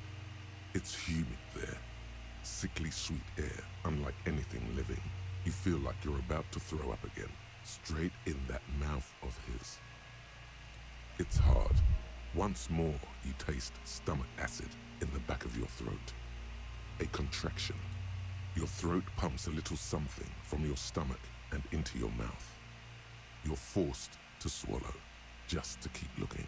Inside, you see darkness. Just a mess of meat and darkness. Mute silence as always. Hemorrhaging present in mucus.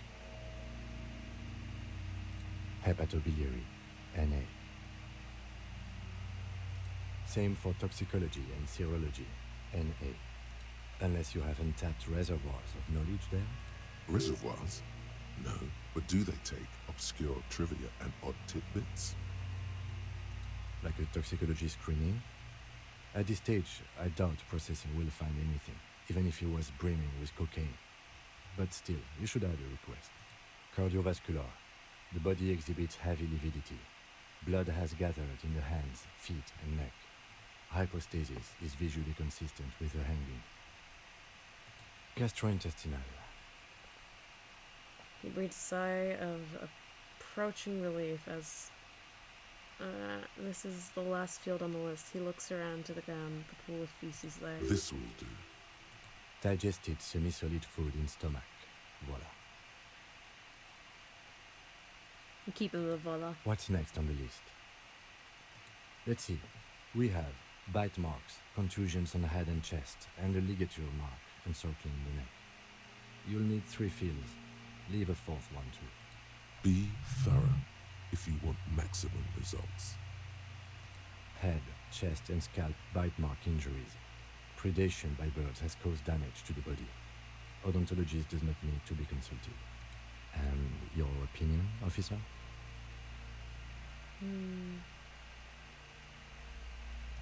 Agreed. Next injury? So, the scalp bleeds from a post-mortem head injury, a stone. The injury does not have food the and room stomach, of an voila, early bon inflammatory appetit. response. The perpetrator on the scene has confessed to causing it post-mortem. At maximum velocity, fucko! Has confessed to causing it at maximum velocity. Coagulated blood sticks to his scalp and chest, where the countless stones have hit the dead man, beneath the description of injury. Right. Next. Nothing. Just in case. A dark red abraded ligature mark encircling the neck, with a gap on the nape measuring, let's say, 7 centimeters. The hyoid bone is fractured, the cervical column intact.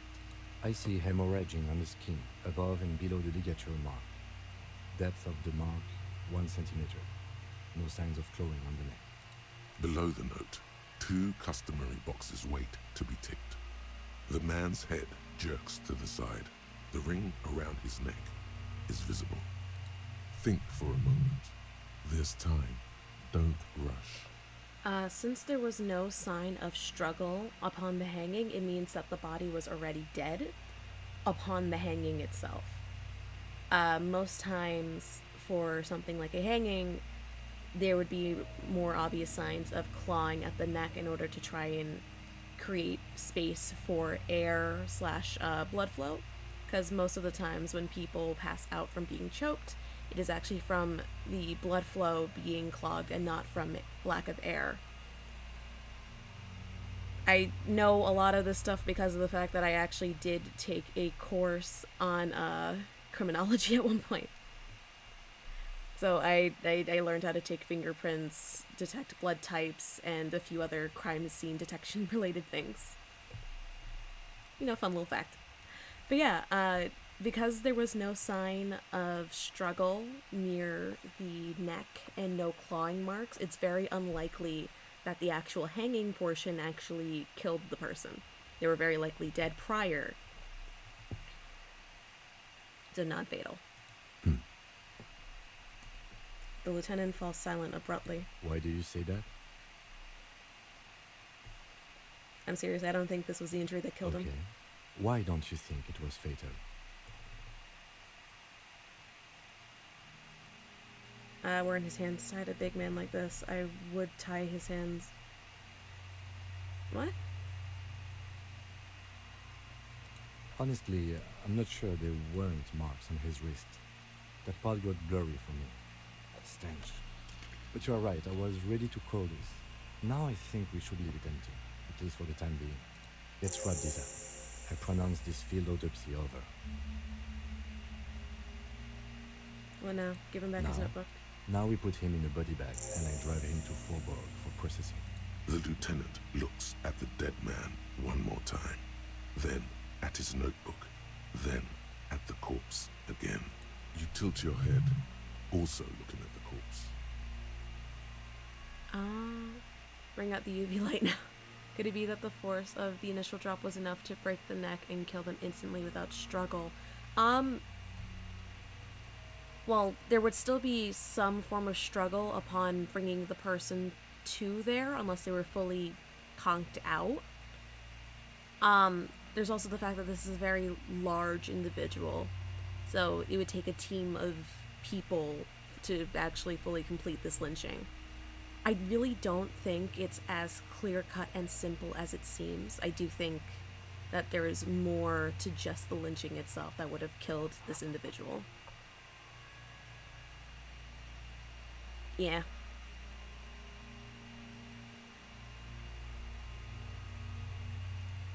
Also, the drop itself isn't super high. They would have to, like, based on the actual looping of the belt, it's very hard for it to be that they just brought him there and dropped him, unless they had maybe something like a box underneath. But there isn't really indentation on the ground to indicate that there was some kind of previous box or something. I mean, also, to be fair, it has been a while since the body was hung. So it's very hard to indicate if it was a drop or not. For how tall the body was, it's also hard to indicate, with it, the actual rope itself isn't really long enough unless they were to raise the body higher than the tree in order to cause breakage in the neck upon dropping. Just based on, like, guesstimates for the actual height here. So it's much more likely that the person was killed in advance and this was done as a setup in order to do a further cover-up than it is just to be as simple and straightforward. That's my 2 cents on it, based on the evidence that we've been provided so far.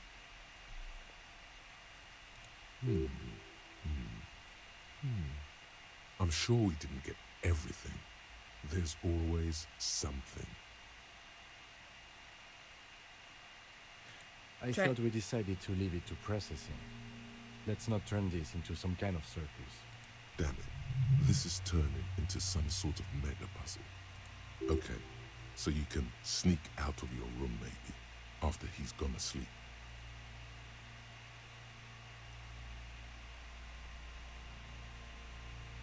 It's a low percentage. You run your hands over the victim's cold body, his limbs, his torso with its swollen organs. Maybe you should be more thorough. His fingernails have turned dark. They're chipped and quite long. There is dirt under them. That's all. Do you think we missed something? I'll just leave I the worked as processing. one of those processing guys for a year. They are butchers and clowns. I once saw 20 CODs go misidentified in 1 week. Chances are slim to none that they'll find anything useful in processing. In short, you and I are the last line of detection. If you're not sure we got everything, we need to look again. And for that, we need to refrigerate the corpse. It would have to be industrial in size. Let's start by asking Gart at the Whirling in Rags and the Fritz store down at the gates. If they don't know, but only if all else fails. Fuck are you looking at, Beano man? You want a piece of the Kuno? Wanna get fucked? Only if all else fails. Let's hurry them. This is one task we cannot sideline. With every hour, whatever we are looking for will become harder to find.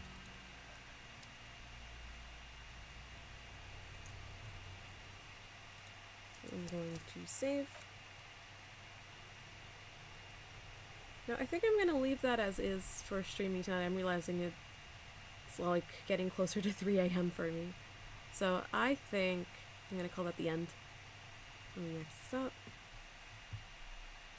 Alright, thank you everyone so much for tuning in for today's stream.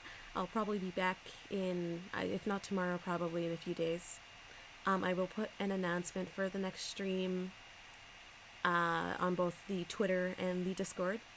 But yeah, I hope you'll have a wonderful morning, afternoon, evening, and night whenever people are viewing the VOD. And I'll see you all next time.